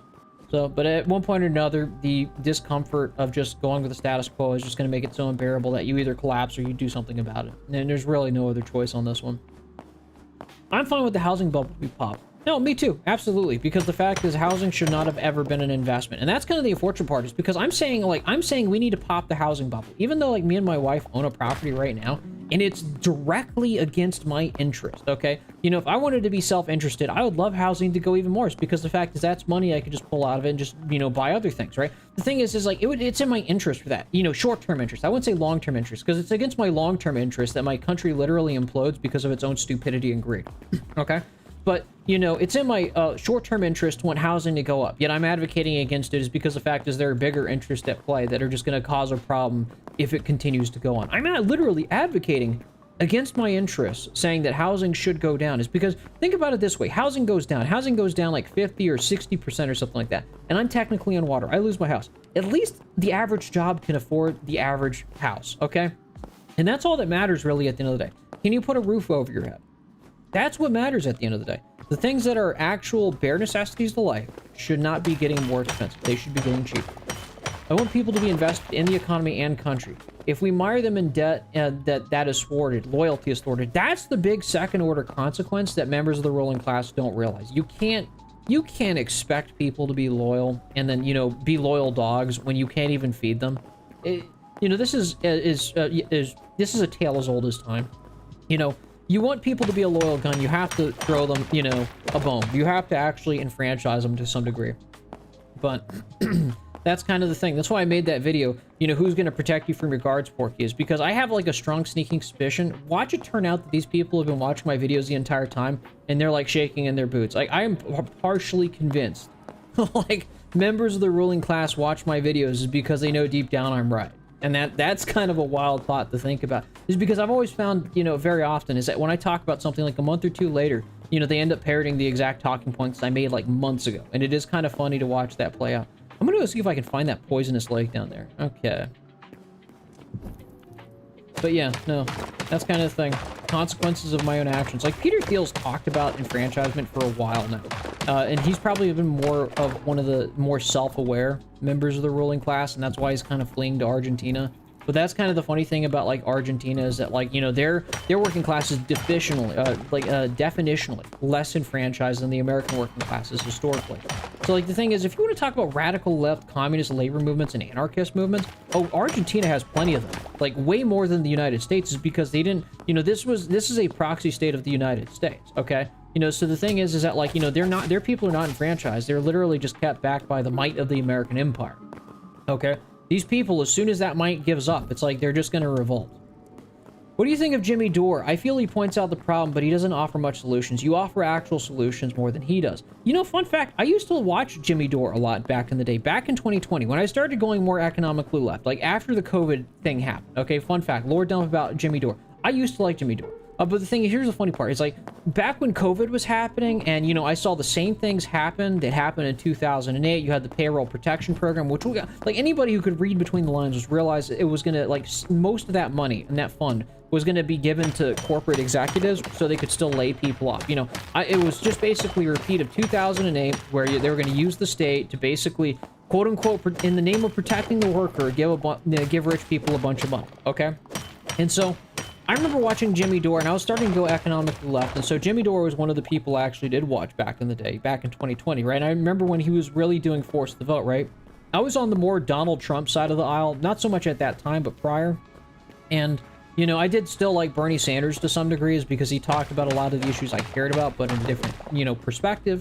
And Jimmy Dore was doing the Force the Vote stuff. So I like Jimmy Dore in, like, 2020 is because he was trying to force AOC not to completely cuck out and get Mama Bear Pelosi to actually force the vote when it came to Medicare for All in the middle of a pandemic, which, of course, you know, the squad, as they usually do, loves to cuck out, like, every single fucking time, right?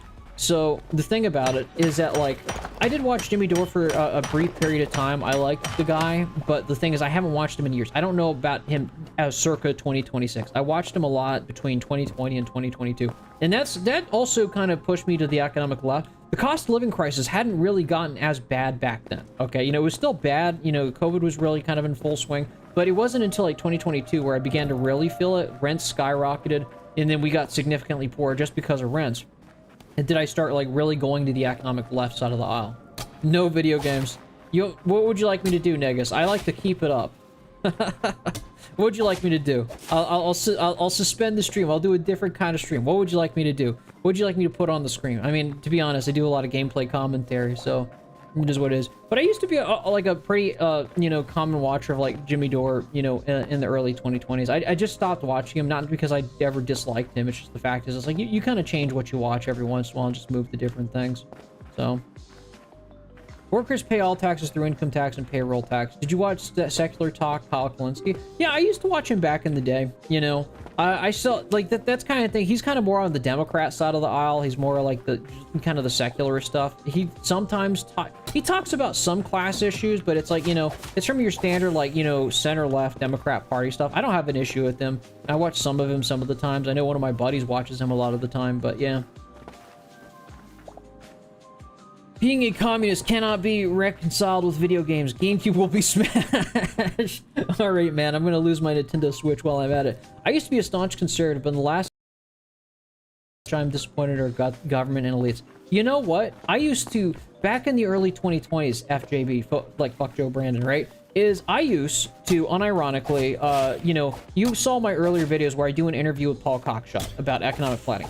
Back in the early 2020s, maybe even late 2010s, okay, I engaged with the ideas of economic leftism from a position of speculation, you know, intellectual intrigue. I was somebody who's like, Leontief matrices, this is an interesting concept. I don't know if I could fully implement it or really care about it. You know, I like the ideas that it's fascinating is because this guy's talking about a different way to plan an economy than the Soviet Union, but I'll entertain it is because I like doing math. That's, you want to talk about peak autism, that's peak autism. You know, being sucked into somebody's political theories because you like the math. And the math wasn't super complicated. It's just basic linear algebra. I even opened up my old linear algebra textbook to look up input-output matrices too. But the thing is that, like, you know, I was more or less enjoying these things, like, from a position of speculation, right? You know, like the champagne socials that I've talked about a little while ago, where it's like, okay, you only care about these things from, like, a very, like, you know, speculative, like, outsider view, rather than somebody who's a part of the working class getting actively screwed over by the cost of living crisis. And then the next 5 years happened, and then I found myself being forced further into the left because of the cost of living crisis. And you're just kind of like, wow, maybe these people did have a point the entire time. So that's kind of my story on that one. Can you do a stream where you show us tinkering with your projects? You know what? I have wondered that too. I think I will. Honestly, I was thinking about that because I was actually talking to a couple of friends that maybe I should show some of my projects on my stream and, you know, showcase it on my channel. So, you know, I've actually thought about that, and I might actually do that, you know. No, I'm referencing, okay. Referencing Has. Oh, okay, it's okay. It's all good, man. You know, that's kind of somebody I would have a problem, like, chatting with in the future is Hazes. Because, like, you know, I used to be kind of like an ankle biter of the ACP back in the day, but I wouldn't mind having a discussion with them. You know, like, we probably agree on more things than we disagree. But, you know, that's kind of the thing. Bygones be bygones.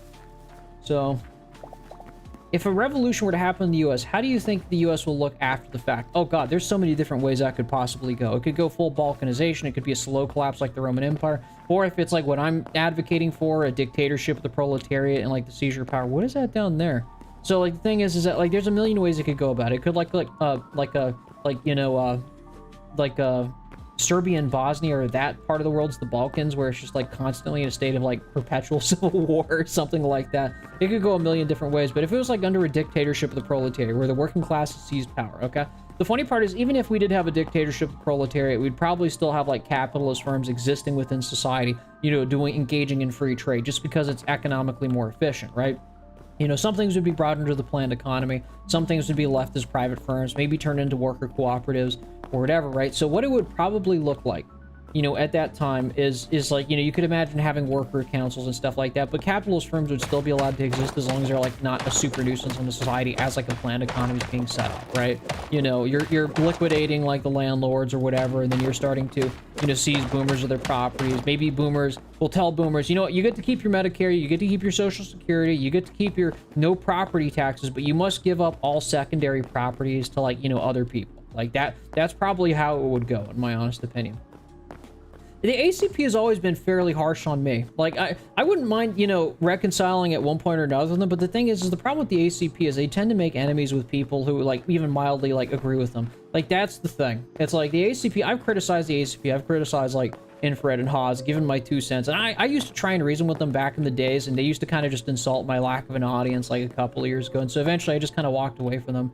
Is because, you know, at the end of the day, it's like, you know, a lot of the times they just get stuck into the debate broing stuff of just empty posturing. And it's like, that's funny enough. I talked about debate broing with the last guy, you know, even though it was like an interview stream. One of the reasons why I don't do debating is because the fact is you could have a discussion and, you know, there'll be like people, like your audience will dogpile like their audience, and they'll go back and forth, and it'll just be a bunch of posturing or some nonsense like that. And then like no substantive discussion is done like whatsoever.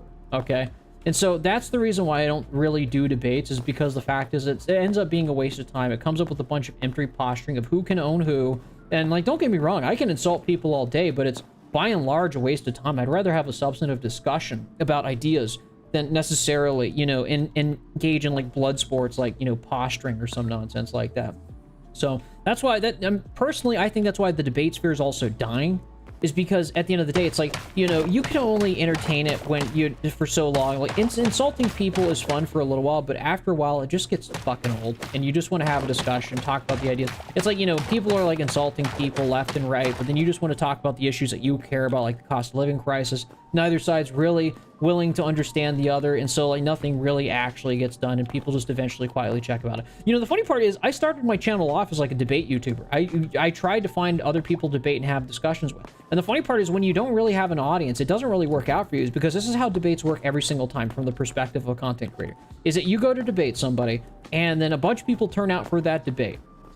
And what will happen is that, like, it'll be a blood sports thing. Your audience will, like, dogpile that other content creator. You know, their audience will dogpile you. Some death threats will get sent or whatever, right? Insults will be exchanged. But by the end of it, if you try to do any other kind of stream outside of that, and you try to focus on any of your content to, like, satisfy your internal audience, your viewership will just, like, drop to zero. Well, not like, exactly zero, but it drops significantly. It's because a lot of people who show up for debates are there just to see insults and blood sports, because that's their thing. As soon as the debate is over, they're never going to show up on your channel again, okay? And so the funny part is you don't really build an audience from debating. From a content creator perspective, unless you go viral with it, it's a complete waste of time to, like, you know, act as a content creator. You know, a debate bro content creator, unless if you end up going viral. But, you know, that's the thing. You know, from a content creator perspective, it's mostly just a waste of time. It's because most of my audience that I've grown here, like most of you guys from, are literally from my long form content. I didn't make an audience from, like, you know, debate streams. Like, I was still relatively a nobody before I started, like, growing any audience whatsoever. It's like, you know, I had maybe 500 subs before I really started to have any growth, right? So that's why I don't do debates personally, is because debates tend to just be an absolute waste of time. There's not really a substantive discussion of ideas. So that's just my 2 cents. And, you know, obviously the ACP and Infrared, the Destiny types are kind of like periphery of that from, like, many years ago. That they're kind of remnants of that side of YouTube. Debates can be fun, but by and large, especially on the internet, blood sports debates are just a massive waste of time. That's the thing that they don't really tell you or show you. So, like, that's why I personally don't do debates. Oh yeah, Alistair, do you see it has his debate with Liquid Zulu? I did, and I'm gonna be honest, it went exactly the way I expected it to go. You know, and that's kind of the funny part is because I debated Liquid Zulu like years ago, and the main disagreement that we had, you know, at the time, you know, and the main disagreement was. And the funny part is that, like, you know, I'll still stand by my points today if he ever wants to have a discussion again, or maybe not so much a debate, is that, like, you know, the way we ended our stream, like, 3 years ago, was that when it comes to exchange, we were arguing about, like, whether or not something can have, like, a common unit of value for exchange, right? And he was arguing from, like, the ANCAP or libertarian point of view, is that the reason things are being exchanged is because they do not have, you know, equivalent value, which is kind of funny, is because the entire point of the economic calculation problem is that, you know, you cannot have, like, a metric of how efficiently things are produced unless you have a common economic unit to exchange things, right? You know, i.e. money, you know. And obviously, I was shilling for labor tokens and Paul Cockshot's system at the end of the day, right? At that time. But the thing is like, you need a common unit of accounting to do comparative, like, metrics on which way is more efficient at producing. The entire railroad experiment that libertarians talk about when it comes to, like, debunking communism and why planned economies shouldn't work is, you know, what is the more efficient route to build a railroad? You know, through the mountains or around the mountains? And their argument is this. Using the economic calculation problem, thesis by Mises, is that you can only determine this through free and fair competition where different capitalists figure out what path is the best by doing, like, a comparative cost analysis between, you know, both of those paths. Like, you know, a monetary, you know, value through free, fair market competition, right? That's Mises' entire thesis, is that, you know, without private property, you cannot have, like, free and fair, market exchange. And if you don't have market exchanges, you don't have prices determining how things should, you know, be exchanged at what rates, right? And if you don't have, like, prices, you know, that are actually, you know, dictating, you know, values within that economy, then you have no metric to determine how efficiently things can be produced within an economy, okay? And so the ironic part of that debate is that, like I pointed out, is, like, you can't say that they're not equal in this exchange if the entire thesis that Mises put forward about the economic calculation problem is that because when you have a planned economy and no market prices, you have no common unit of denomination to compare paths of production. So, has the free market ever existed? No, it never has. It probably never will. But should free market competition be encouraged to some degree? Sure, I'm okay with that. I think it works to a large degree. I found iron. Usually you'd find this really quickly in early game. I bet you that's gonna lead to, like, a default, and it does. The iron, it's such a bait. You know, you're gonna click it, and then as soon as you open it, it's like you're just gonna fall through the floor. But there's a ton of iron in this cave. So that's the thing. You know, when I saw that debate with Haas, it's like, you know, the thing is like, this isn't the first time Haas has done a debate where, you know, he kind of goes into the, like, here's the thing that Haas does in his debates a lot of the time. When, you know, I've talked about a couple of his buddies about that, like, you know, I don't remember his name, Voidborn or whatever. You know, when it comes to, like, dialectical idealism. So the funny part about, like, you know, dialectical logic that a lot of people in the Marxist spaces talk about as, like, a foundation or built upon, like, you know, traditional formal logic is that a lot of the people, like, you know, the ACP community will use, you know, dialectical or Hegelian logic to kind of weasel around having a discussion about formal logic. Even though, like, you know, if you read, like, Engels' work on, like, you know, dialectical logic as opposed to formal logic, you know, dialectical logic, you know, just goes around the inflexibility of formal logic. I mean, you have Gödel's incompleteness theorem, where, you know, if you have things that can be fundamentally true in a system but not necessarily provable, or the limits of formal logic. Dialectical logic, especially if you're a little bit familiar with Hegel, was supposed to overcome some of the limitations of formal logic. But more often than not, you know, if you try the ACP or infrared, kind of use that as a way to, like, throw out formal logic entirely for some stupid fucking reason. And then, you know, so therefore you can't actually hold them accountable for anything that they say. You can't say, well, you just said this, right? They'll accuse you of Anglo-boxing them if you try to hold them, you know, to, you know, any standard of formal logic, because they use, you know, some, you know, form of Hegelian logic to get out of any form of formal logic, even though Hegelian logic wasn't meant to, like, you know, get rid of formal logic, just to more or less acknowledge its limitations. And that's the problem with the ACP. So when I saw that debate, it's like, it didn't surprise me, because that's not the first time Haas has done that. But it is what it is, so that's kind of the thing. Everybody does their own debate tactic, but that's why I just don't really do the debate stuff. It's just by and large a waste of time. So, is what it is.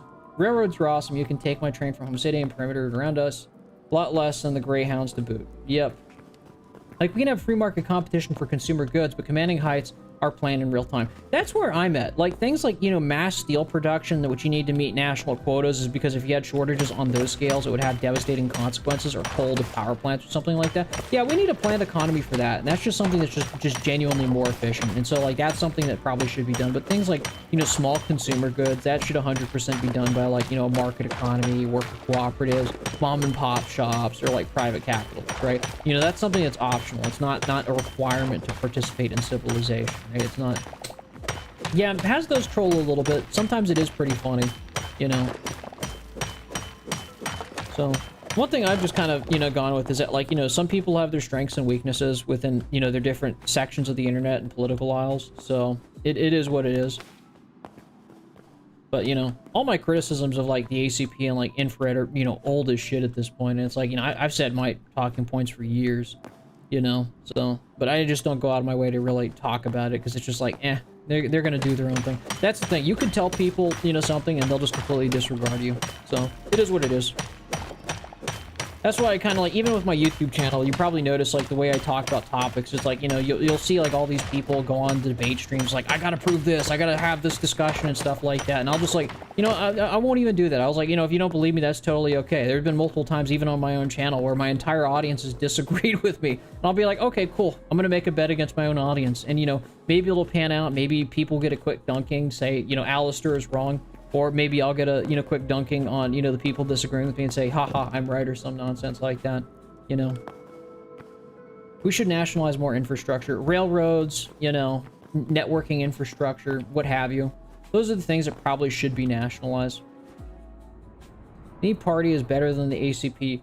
Even the ACP is better than the status quo. I agree. Like, that's kind of the thing. Like, the funny part is that, like, as much as, like, you know, they would probably be a little bit more harsh on me, I still consider, like, here's the funny part. My true opinions about the ACPs, because the funny part is that, like, they would probably get mad at me and say that I'm strawmanning them as, like, I'm just some kind of, like, Democrat progressive or whatever. They used to, you know, strawman me as, like, some Democrat progressive that's just doing it just because the fact is I think they're, like, fascist bigots and stuff like that. The funny part is that, like, it sounds almost absurd, is because most of my audience is, you know, on the far right these days. But even at the time, I criticized them, saying, like, I don't disagree with your ideas of trying to reach out to the MAGA working class. I think it's a great idea. But the thing is you need to know how to talk to right-wingers to reach out to them. You know, there's a way to talk to people about these things. But, you know, because, you know, white-haired anime twink, they just didn't listen to a single word that I had to say. It's like, you know, and they just kind of went their own way. That's not to deny that they haven't had some success, by the way, right? You know, they've been able to reach out to some sections of the working class, but they've also, by and large, you know, mostly reach out to a bunch of ex-DSA people that are leftists that know that there's a problem with the left when it comes to,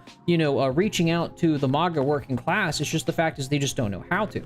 And that's kind of the funny part, is because you're kind of starting to see, like, when it comes to, like, the MAGA side of the aisle, like, that split really amplified between the young right and the old right, is because the fact is the boomer slopulous left, which, you know, the ACP kind of got mixed up with anyways, is that, like, you know, the younger right, you know, Generation Zyklons just kind of completely, like, divorcing themselves from, like, you know, the boomer slopulous, you know, right?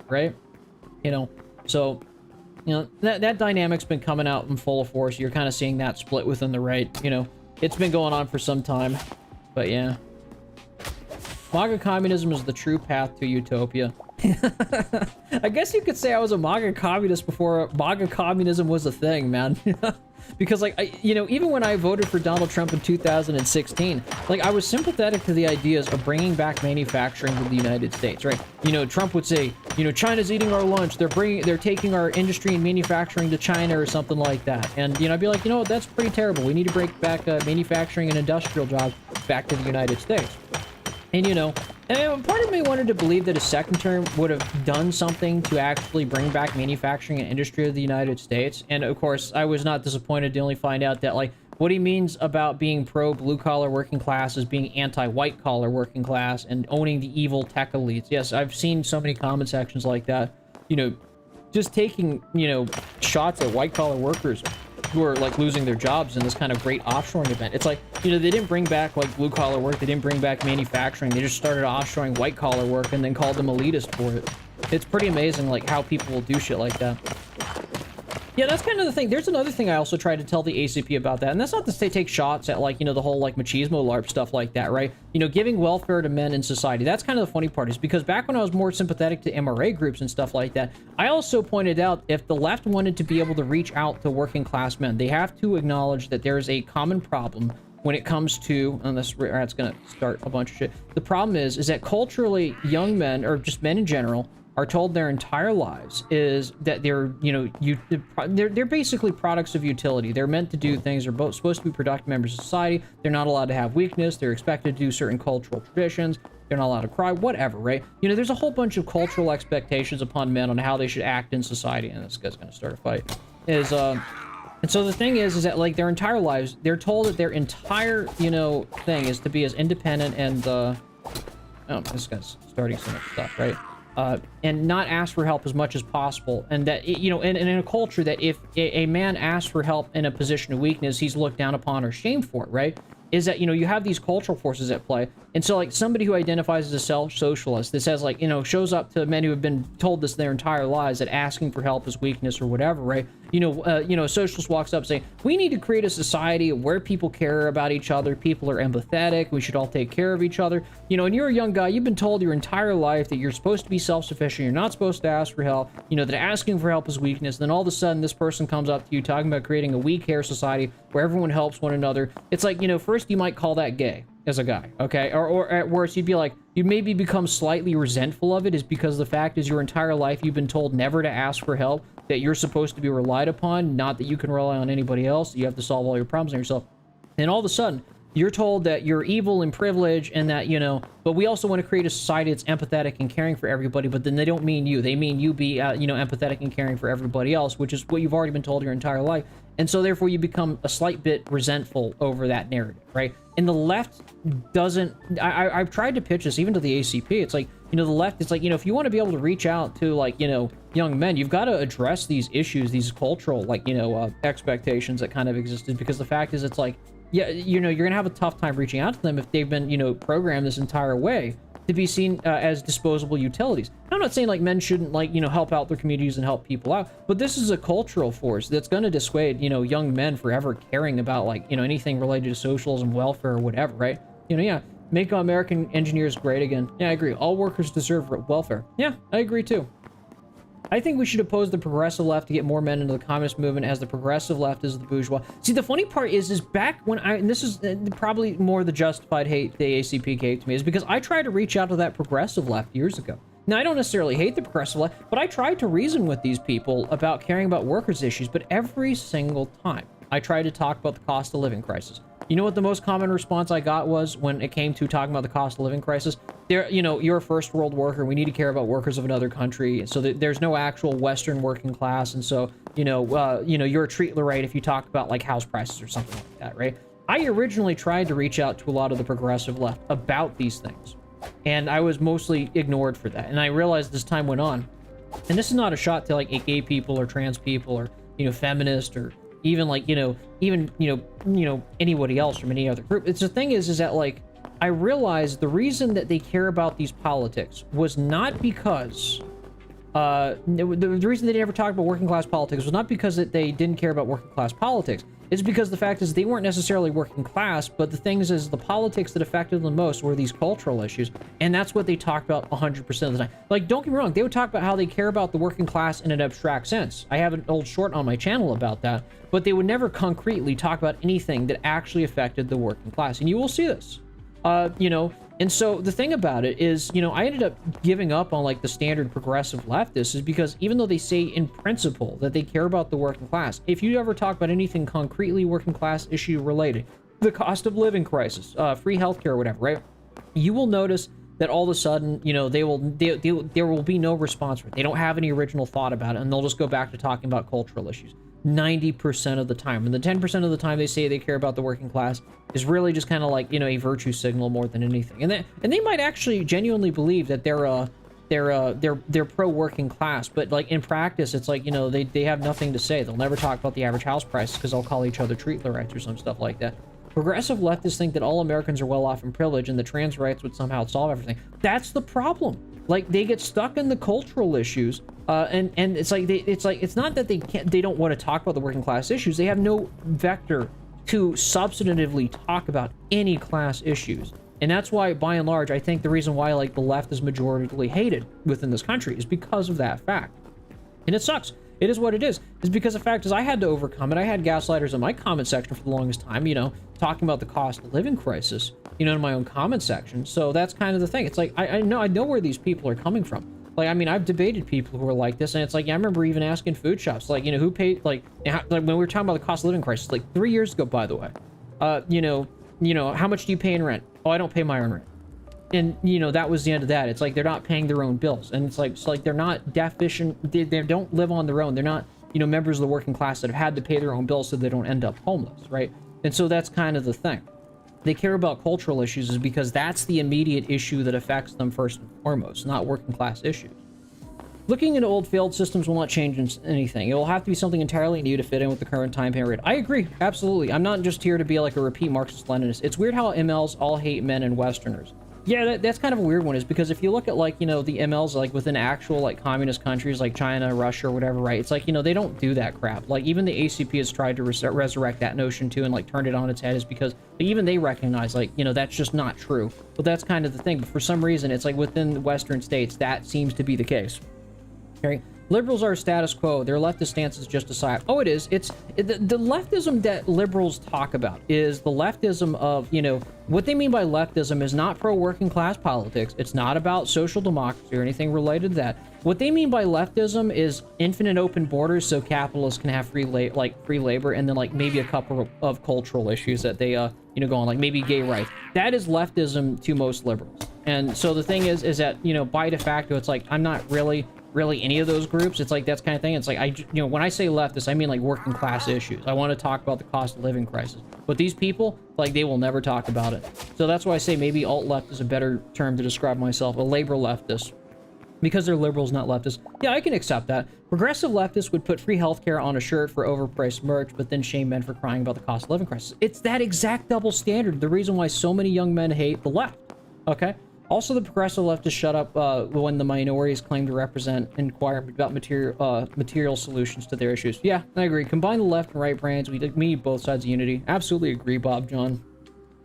Stalinists don't read Marx. They think the proletariat are the good guys and the bourgeoisie are the bad guys in Marvel movies. And the funny part is, if you go down, like, you know, Stalinist and Trotsky, or Stalin and Trotsky, they had more agreements than they had disagreements. It's kind of funny. The main reason why Trotsky was not liked by the USSR and was kind of ousted was because Trotsky was an excellent revolutionary leader that led the Red Army and the Civil War, or the revolution, the October Revolution. The thing is, he couldn't settle down to be a statesman, and he proposed the idea of, like, right after a 5-year civil war, that they should just invade Europe, which, if you know how Russia and, you know, performed in World War I and know that it was embarrassing, how stupid of an idea that was of Trotsky's.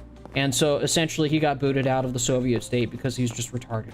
So the progressive left is BiZo. BreadTube is more like BiZoTube. That's the thing. That's all they are. They're just, you know, progressive socialites. That's all they are. They're just socialites. They care about cultural issues more because that's what affects them. That's their bread and butter.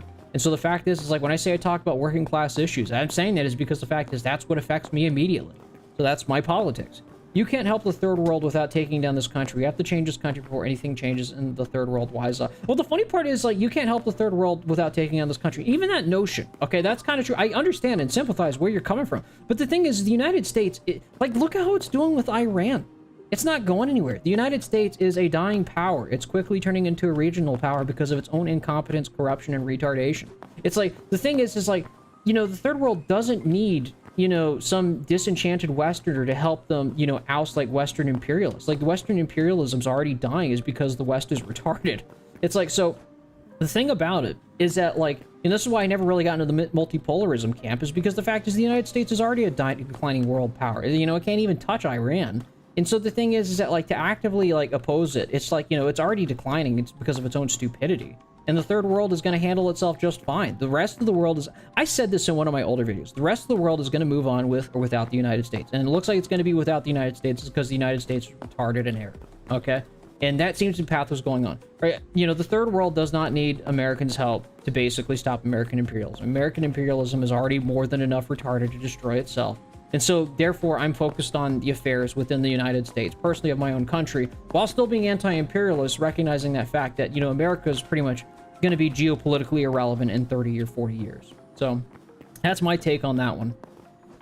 Enough with this trans crap. It was admitted to be a divisionary policy emitted through asset managers like Larry Fink. Absolutely. Progressive lefties got psyop into only caring about cultural issues by the elites. And they are suffering the consequences of that. You know, they are, and they don't like to admit it, but that is the consequences of being an over-socialized midwit and, you know, believing the lies that the elite basically, you know, surrounded around them and used and weaponized their side of the aisle. I said that in my last video.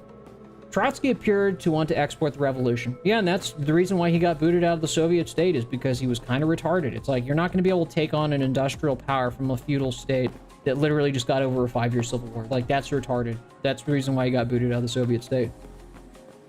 Yeah, for fuck's sake, as a trans person, part of the large of the trans community want nothing to do than just fucking live here. Yeah, I agree. Yeah, I don't have any beefs with, like, trans people. That's kind of the thing. It's kind of, it sucks is because the fact is like, being a progressive leftist is more unpopular now than it's ever been, because a bunch of capitalist asset managers, you know, co-opted that side, used it for their own political benefit, and then discarded it like a used tissue paper after they got their way and pissed off everybody along the way. Like, I feel bad for the progressive leftists because the fact is, but also at the same time, it's still their fault, is because the fact is like, many people criticize them for their retardation, like even a decade ago, and they didn't listen. They scoffed at anybody who pointed that out. Now the consequences are here. And it sucks, because now most people are anti-progressive left. It is what it is.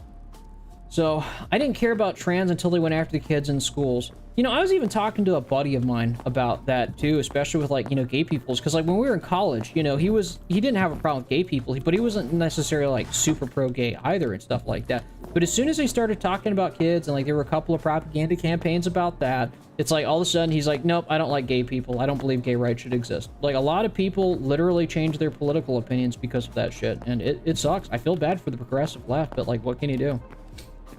So, that's the thing. It's wine leftist versus beer leftist. Suppose that makes me a beer leftist, I suppose. U.S. released the defense plan is just to become a regional power, and that's why it took Maduro from Venezuela. Oh yeah, I knew exactly why it went after Cuba, because Cuba is like America's Taiwan. It's like a thorn on the side of America, just like Taiwan's kind of a thorn on the side of China, right? So that makes sense. The Monroe Direction isn't going to work in the modern times. We can't just take over Latin America and expect it to help a weak economy with no real automation. Yeah, like, what bargaining chips does the United States have at this point after it's offshored all its manufacturing industry to China, offshoring all its tech and engineering to India? The United States has nothing left. So it's like, you know, so it's gonna dictate these terms and conditions geopolitically with what hand. They gave everything away so they could squeeze a couple extra bucks from regular ass people to, like, own them. And so that's why it's like, I'm not in any rush to, like, you know, oppose the American empires, because the fact is they're already stunningly destroying themselves already. And so I'm just here to talk to the American working class and people in similar shoes to myself. Just point out the obvious of what's going on and just basically plan around it. That's all I'm doing, you know. So, the progressive left is a dead end. It kind of is at this point, so it is what it is. Make healthcare free. Absolutely, that would be a first starter. Absolutely. Trans people in the government to push propaganda to transhumanism. Yeah, transhumanism. Yeah, I don't know. I'm kind of mixed on transhumanism, because transhumanism is like, the thing is, like, you're eventually going to get to a point with technology being so advanced that, like, eventually it's going to start curing diseases. But, like, again, do I trust our current ruling class to be in charge of these technologies and not use it for some nefarious shit? No. So I understand why people hate it. Big if true. The U.S. has no one else to blame for themselves for the brain drain. Financial security is like the #1 thing that people like to look for. Yeah, no, nobody else to blame. It literally is just America eating itself, and that's why I'm not too terribly in a rush to stop it, is because, again, like, why would you criticize your opponent from destroying itself? It's already destroying itself. So, many countries hate the U.S., but the world needs the American Navy to safeguard global trade. I don't know about other nations that can step up if we stop that. I'm going to be honest with you, and this is going to, like, piss off a lot of people. It's just going to be China, because China's already set up, like, 90% of the, like, parallel infrastructure for, like, a digital yuan, you know, style world. I've talked about this for years, but, you know, it is what it is. Ban private companies from being able to sell public food in public schools. Agreed. We need to basically get rid of the wrong incentive structures. I'm surprised Venezuela bended over so quickly against a weaker military. They could have given them a Vietnam. That's kind of the thing. Yeah, they could have, but, like, that's kind of thing. Sometimes people just don't want to do that. They just, like, kind of like going on. U.S. has evolved into a soy pit capitalist stage capitalism that's destroyed its industry. Yeah, it's soy punk dystopia. Even the U.S. military has been downhill. They are still using equipment most from the 70s. Oh, I agree. Absolutely. And that's kind of the funny part. It's like, you know, I could talk all about that and just point out, like, you know, like how many of like the different military stockpiles have just been fucking wasted in Ukraine because of that nonsense. And one of my buddies was showing me that, and it's actually just kind of pathetic. So Venezuela and Maduro have a very bad economy and a lot of social unrest. Maduro wanted to make a deal with the U.S., but little Marco wanted to send a message. They already caved in. You know, the funny part about Maduro is that, like, I'm not actually a big fan of Maduro, is because, like, he's pretty much criticized. I kind of, not fully, but he's pretty much, by and large, a lot of the stuff I've criticized about kind of the over-socialized nature of the left, of just, you know, kind of cucking into the policies of the populace without logically thinking about how to solve their problems. And, you know, it is what it is, but the thing is many people also warned Maduro about posing up to the United States and also being retarded about how he runs the economy, but he did it anyways. And here comes this rat. But is what it is. So, oh yeah, transhuman is just a tool for the Epstein class. That I agree. You think there's any hope of taking over the DSA and changing it into an actual working class party instead of a PMC progressive left organization? No, absolutely not. I actually have less faith in the DSA than the ACP, and that's going to probably piss some people off. But the thing about the DSA, okay, and also it's a hit or miss with certain people, but the thing about it is the PMC left has more free time to basically take over these parties with like their own over-socialized minority. Should you join a party, a DSA party? Sure, go ahead. Some party is better than no party whatsoever. You'll still be able to meet new people, but I would not count on it becoming like a serious contender for a working class party anytime soon. They're free to prove me wrong. I always say that every single time. If I say you're going to do something and I think I'm pessimistic about what you're going to do, you know, you're free to prove me wrong at any point in time. Like that is like on the table, like automatically every point in time, you know. So even if you disagree with me, you're free to prove me wrong. In much of the third world, remittances from their own people working in the first world also an important part of the economy. I've heard about that. Maduro is populist skin suiting the left. Yeah, he's a populist that got too in bed of the populism. And that's the problem with Maduro and a lot of people, is like they just start sniffing their own farts and propaganda and they just make stupid decisions. But it is what it is. Like, what can you do? You know, you can warn people about things and tell people like there's a better way to do things, but you know, they're gonna do their own things. So, you know, DSA is cooked. I'm sorry. I don't even disagree with you, man. Like, you know, DSA is cooked. I don't disagree. I mean, I told you the story when I was in the DSA. I didn't even go into the DSA. I was, you know, I visited the DSA like a year ago or something. Not a year ago, back in 2017, right? And like the first thing that they told me is that we snap instead of clap is because clapping is triggering. And I just was like, this is retarded and gay, and I'm leaving. Like, this is when I was right-wing libertarian. This was right around, it was before the Joker movie, if I can remember correctly. It was either 2017 or 2019. I don't remember, but it was a while ago, and I just like looked at it being like, this is dumb and retarded. I'm bouncing.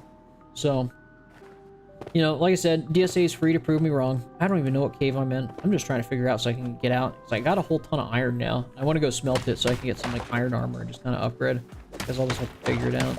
I'm glad I brought a ton of wood, is because that's going to be nice, because then maybe I could just, you know, smelt it here. I'm just trying to get out of this cave, but I don't even know which way it came in. So guess we're going to be digging for a little while. Yeah, DSA is cooked. You can be socially progressive from a Western perspective, yet be fascist at the same. No, I agree, dude. Like 100% Haruto, right? Because here's kind of the thing. Like, a lot of people assume that, like, you know, because if somebody's a progressive liberal, that they must be anti-fascist. But then you'll find, you know, a lot of the times the so-called progressive liberal left to be like the biggest, you know, advocates of, like, you know, American expansion, right? You know? Like, ContraPoints is a perfect example of that. I will never not laugh my ass off that woman was trying to gaslight Jason Unruh that he was bourgeois because he wore a suit. Like, that will never not be, like, a head-scratcher for me, but that goes down to the whole bourgeois gaslight. It's like, moral hypocrite. You know, you have one thing nice in your life, you must be a hypocrite. But yeah, no, that's kind of thing. Like, you know, so like a lot of the neoliberal left will basically, and I've seen this happen a million times. It's like, you know, they'll start some, you know, giant media campaign about some country, and they'll say, this country is genociding their people, and therefore we have to do something about it. And then, you know, they'll start arguing for American interventionism. It's so stupid every single fucking time. And, you know, they'll just like, you know, all these things are happening, therefore we need to intervene. And what they mean is they want to have like American boots on the ground to invade or some shit. So, not anything new. Teachers are getting laid off en masse. The DSA is so incompetent, they can't even organize in community college students. You know, real working class people left them out. Yeah, that's kind of the thing. The funny part is that, like, you know, eventually, like, you know who to meet with the right people is because the fact is, it's like, you know, we're all going through the cost of living crisis. We're all going through the same shit. We're all seeing the same shit. And so the thing is, it's like, you know, we're like de facto, like, you know, we're already, like, most of us are, you know, people who have to work for a living. If you're somebody who has to work for a living just to get by, you're automatically working class. It's just a fact, right? Oh, like Chomsky, that's kind of the funny part. Yeah, Chomsky. Funny part is he's well known in computer science fields, like with Chomsky grammar hierarchies. And yeah, I heard about Chomsky grammar hierarchies before I even was in politics too terribly much. What was funny was that Hawes criticized her for all her politics and accepted her pronouns and actually respected her. Kind of goes to show that you can still respect people who don't respect you. You know what I mean?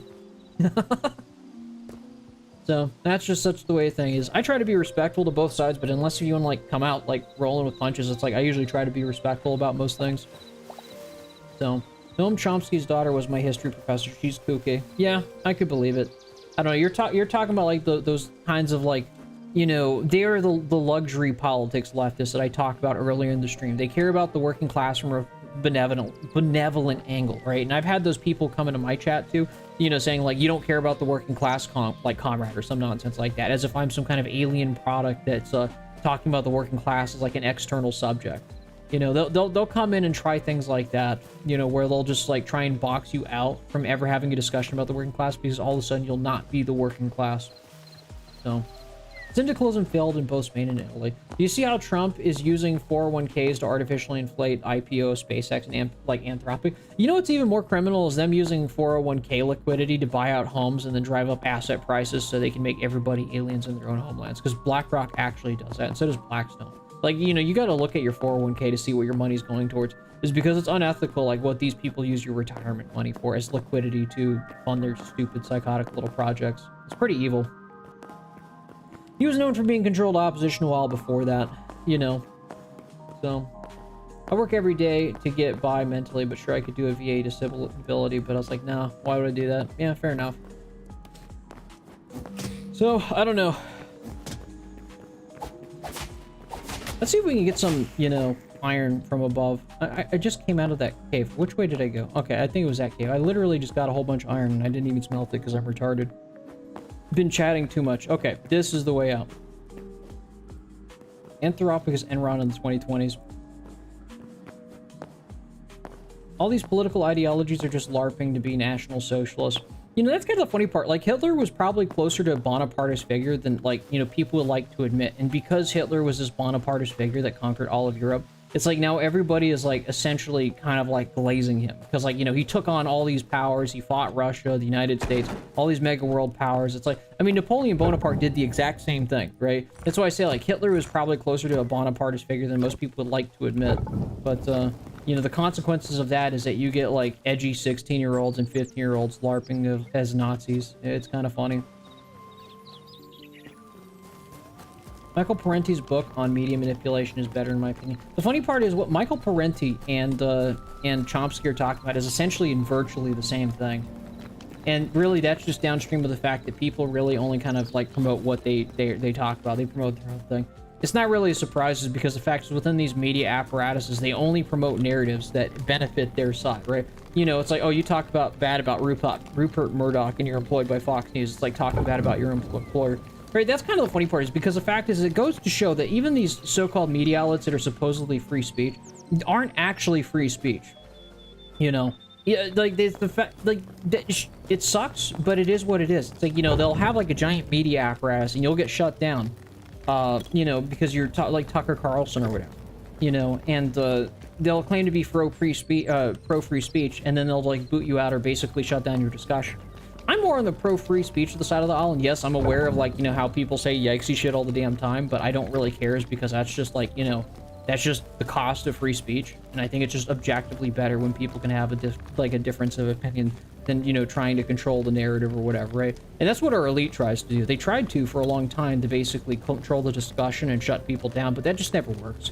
You know, they tried that with the mainstream media. People got sick and tired of being lectured by mainstream media personalities. You saw that going on with the internet for like for a good period of time.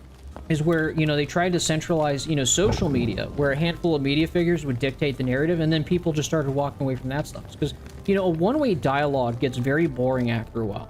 You know, people will get tired of being lectured by one side and at best, you know, having their opinions mocked, and at worst, literally strawmanned and, like, you know, derided, right? You know, that's the thing. It's like, that can only go on for so long before people just simply check out.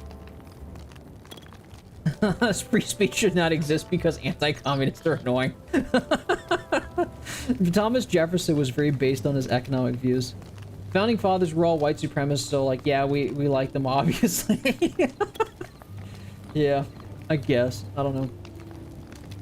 Thomas Jefferson was like an agrarian capitalist back in the day, so, you know, he was like a capitalist before capitalism as a mode of production really kind of fully came into being. Might build another one of these furnaces. Can I put it on top of each other? No, it didn't even fully build it. I don't think, no. Yeah, it takes time. It's one of those things that takes time to actually construct. So, can I put it up here? No? Okay. Am I gonna get burnt if I put it up here? There we go. What can I burn? I need to burn this copper.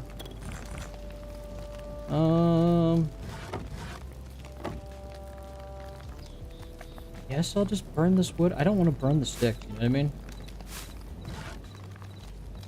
Alright, whatever. I guess I'm using the logs, dude. Dumb. How could Germany attain a military after hyperinflation? U.S. industrials like Florida and Ford. Well, here's kind of the thing, Army. Because, like, I could tell you're probably from, like, more of, like... Well, I mean, I could tell by the flag that you're Russian and stuff like that, right? You know, the depressing fact is... Because this is how, like, people, including, like, the entire First World and Third World divide... I'm about to go into a giant schizo rant about, the steam engine and the First World, Third World divide, okay? The First World, Third World divide is purely instantiated because of the invention of the steam engine, which began in 1701 or 1710 in the British Empire with the Thomas Avery steam-powered water pump, okay? And so the funny part is like, that catapulted it. I would put it on par as the agricultural revolution, when humanity began to first settle down into agricultural city-states. And, you know, change the dynamics of warfare, it changed the dynamics of how people socialize and all these sorts of things, right?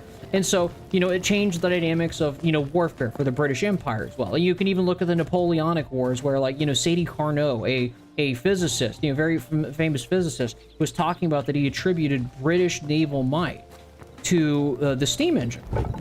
And the thing about it is that it's true. The thing is the steam engine fundamentally changed how, you know, human society existed, right? It was a device that expanded the productive powers of man, where for the first time in human history, you know, it wasn't human or animal labor that was the primary driver of mechanical work. It was an engine, a steam engine that burned coal, that did things. You could, you know, perform scalable mechanical work without having to rely on animals or water or windmills, okay?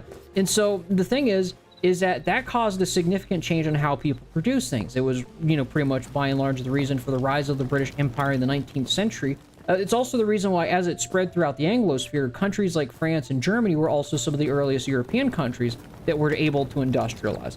And it hadn't really spread at Russia at the beginning of the 20th century.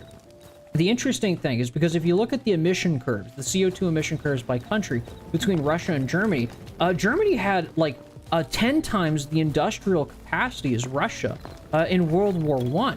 And so the funny part is that, like, yeah, there's economic problems within Germany and stuff like that. They had a ton of, like, you know, hyperinflation and stuff like that. But that industrial capacity, you know, the ability to craft steel and fire, was still very much alive in Germany. And so the thing about, like, the reason why Germany was able to do so many of those things is because they were one of the early industrial countries that had industrialized because of industrial capitalism, along with France, along with the United States. The United States industrialized probably late 19th century, but the British Empire had been industrializing as early as like 1776 with the invention of the James Watt steam engine. You know, most people don't look at 1776 and think steampunk, but that's when the Industrial Revolution really began to kick off, with the James Watt steam engine adding a condenser coil to actually, you know, make steam engines more efficient. And so that's when they were starting to be used in more of an industrial capacity, you know, a much more scalable capacity where they could be used in factories and such like that, as opposed to just like one-use water pumps and stuff like that. So the thing is that, like, you know, because of that differential in how countries developed, right? You know, that's the reason why, like, you know, Germany was so powerful, is because it was one of the early industrial countries.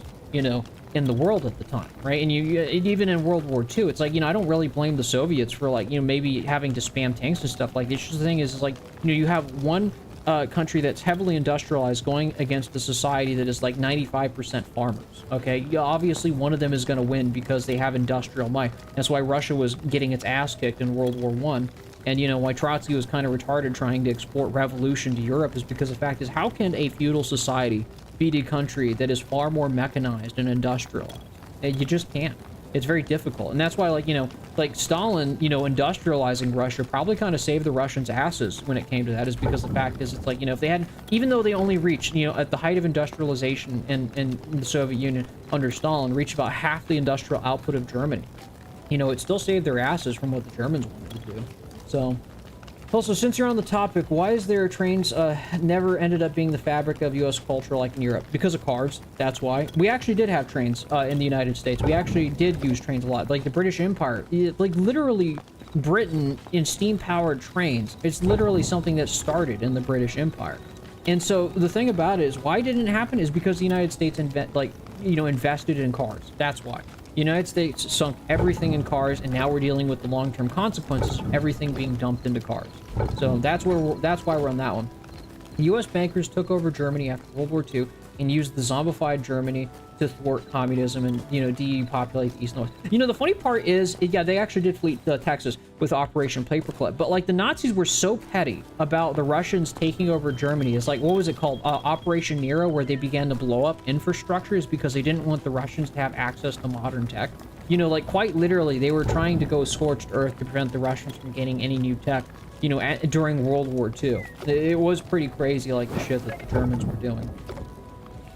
I will not forgive the Bolsheviks for screwing over other countries like Hungary and boohoo proletarian internationalism. Yeah, that's kind of the thing. Is like when you take like an internationalist ideology to like too much, like you're gonna get people like that. I could even argue like modern day American neoliberalism is just kind of like the logical conclusion of that when it's trying to export liberalism across the world and kind of asserting like a set of universalist values upon the world, even though it's not even true. Doesn't even recognize like that the fact that like different cultures and different people are going to have different political systems and so on.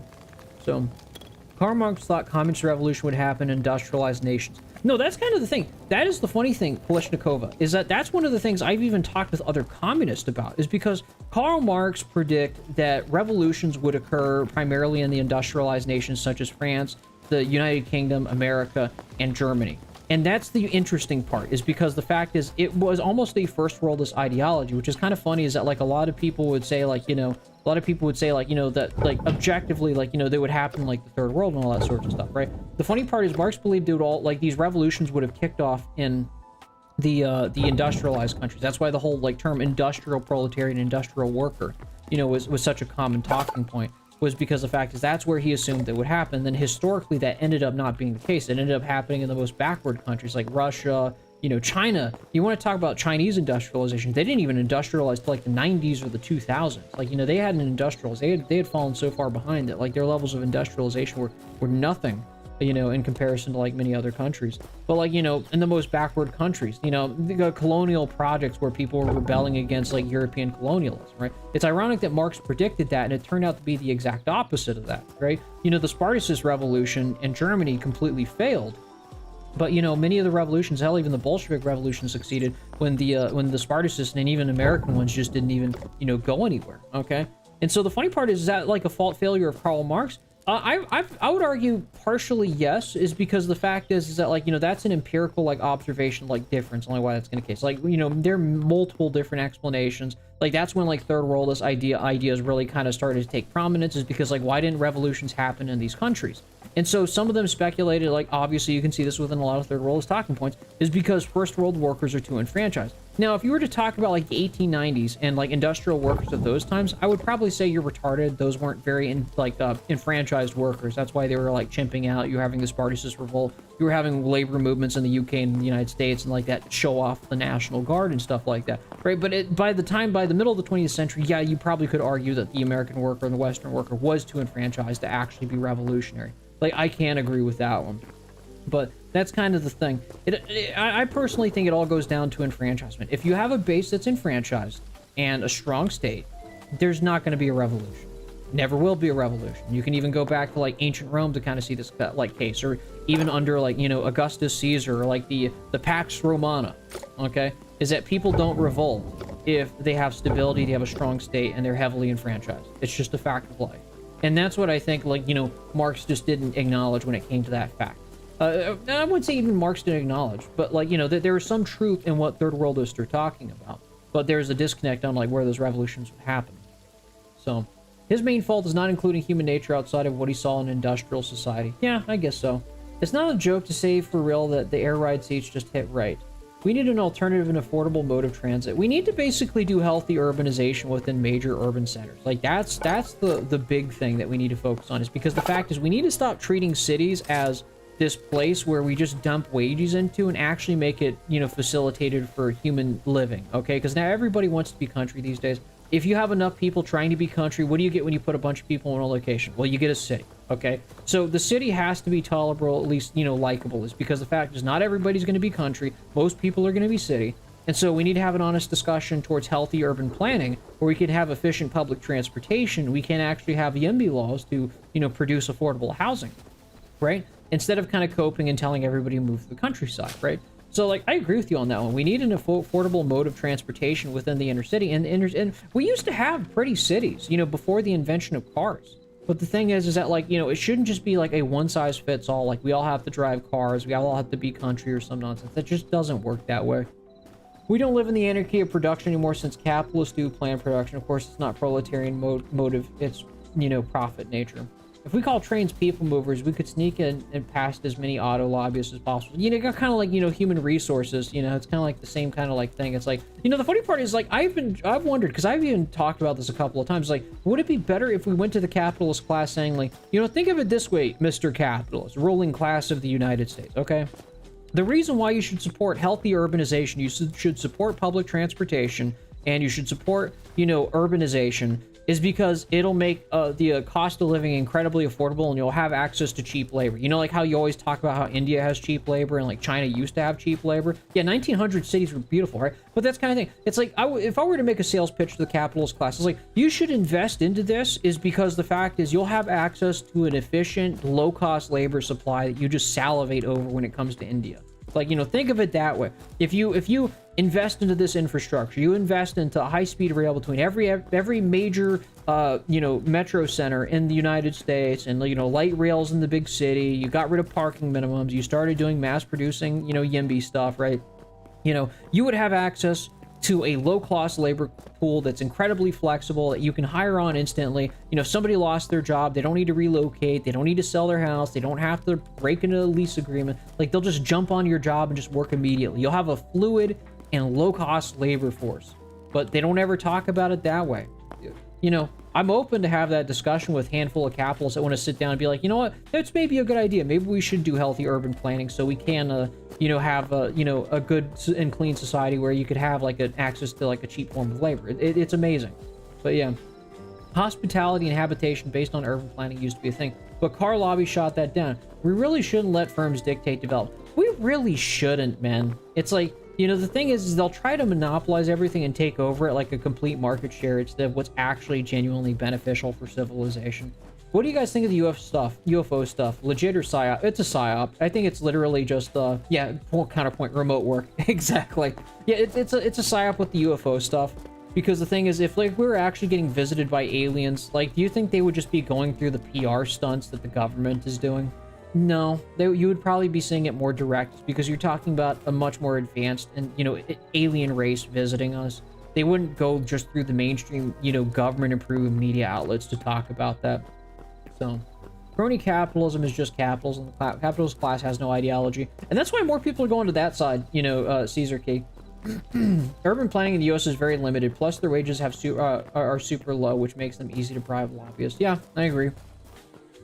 Get enough wealth and you'll be able to influence the government, and as that is tendency for the rate of profit falls, you'll ask them to bail them out. Yeah, that's true. How do you feel about the American Communist Party, Infrared has, or, you know, that crowd? I don't really have a beef with them. Everybody's going to have their own way of how they're going to do things, and, you know, at the end of the day, it's like, I've given my criticisms of that side of the aisle, you know, countless times. I'm kind of beating a dead horse, but at the end of the day, it's like, there's going to be multiple ways of doing things, you know? I'm not going to, like, necessarily, like, you know, say like you shouldn't take this party seriously or the ACP seriously or really any party. As long as you're just like talking about working class issues, you'll probably nominally get my support. But that's kind of the thing. It's like, you know, being an A party is better than no party at all. Have you seen the video of Deus Ex, right? What is your thoughts on that? I don't know. I don't think I've seen that video. Those things are capitalists rely to the government that they are future-oriented. Capitalism is the free market. The free market is essentially economic anarchy, which is economic power of the vacuum, waiting to be filled. Generally horrible people feel about it. Aliens are just a waste of time. Aliens, who the hell cares? We got big boy problems. I'm just saying the big boys, yeah, DBDR voice. What's your opinion on Vietnam? I don't have a problem with Vietnam. Vietnam is definitely adopting more market principles, which is why I'm not like a full like state planning person. Because if you look at all the existing socialist states like Vietnam, China, you know, these countries are not like hardcore socialists. They're not nationalizing everything. They're adopting hybrid economies and choosing capitalism when it benefits civilization and, you know, state planning when it benefits civilization. They're being much more tempered about how they're organizing their economies than say like, you know, the Soviet Union was like, you know, years ago, right? The U.S. government is studying aliens but can't figure them out, so the ones shown on TV are just where cartoon brain around. We all know that the AI tech companies, but what about the biotech companies curing some diseases, but our society is just going to make the class divide even worse? Yeah, I think, like, you know, probably China is probably going to have a better shot at actually doing this in a way that's going to be beneficial for civilization than, like, what our tech elites are going to do. That's my hot take about that one. Socialist-oriented market economy like China. Yeah, that's going to be, honestly, like, some kind of hybrid economy like that's what's going to go. They're probably most closely related to the launch learner model economy, which I'd be okay with settling for things. So, you know. What's your opinion about token maxing? Dude, I'm going to token max at Meta all day and waste as many of, like, the company resources as possible. Because, like, you know, just keep token maxing. Eventually, if I vibe code enough, like, a useful product is going to come out eventually. Even though, like, I know nothing about whatever it's going to happen, right? We all got a token max with all our 401ks.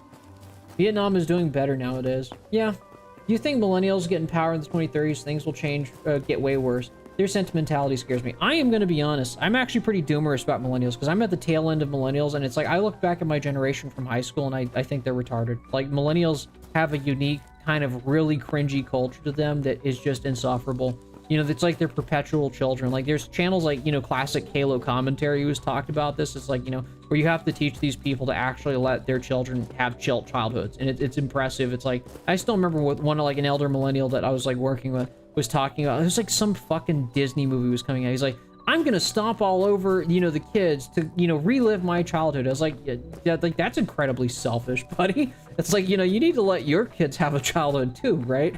But that's kind of thing. It's like a lot of millennials, especially elder millennials, just tend not to actually be real fucking mature. So, yeah, their sentimentality scares me, and your concern is perfectly justified when it comes to millennials, especially elder millennials.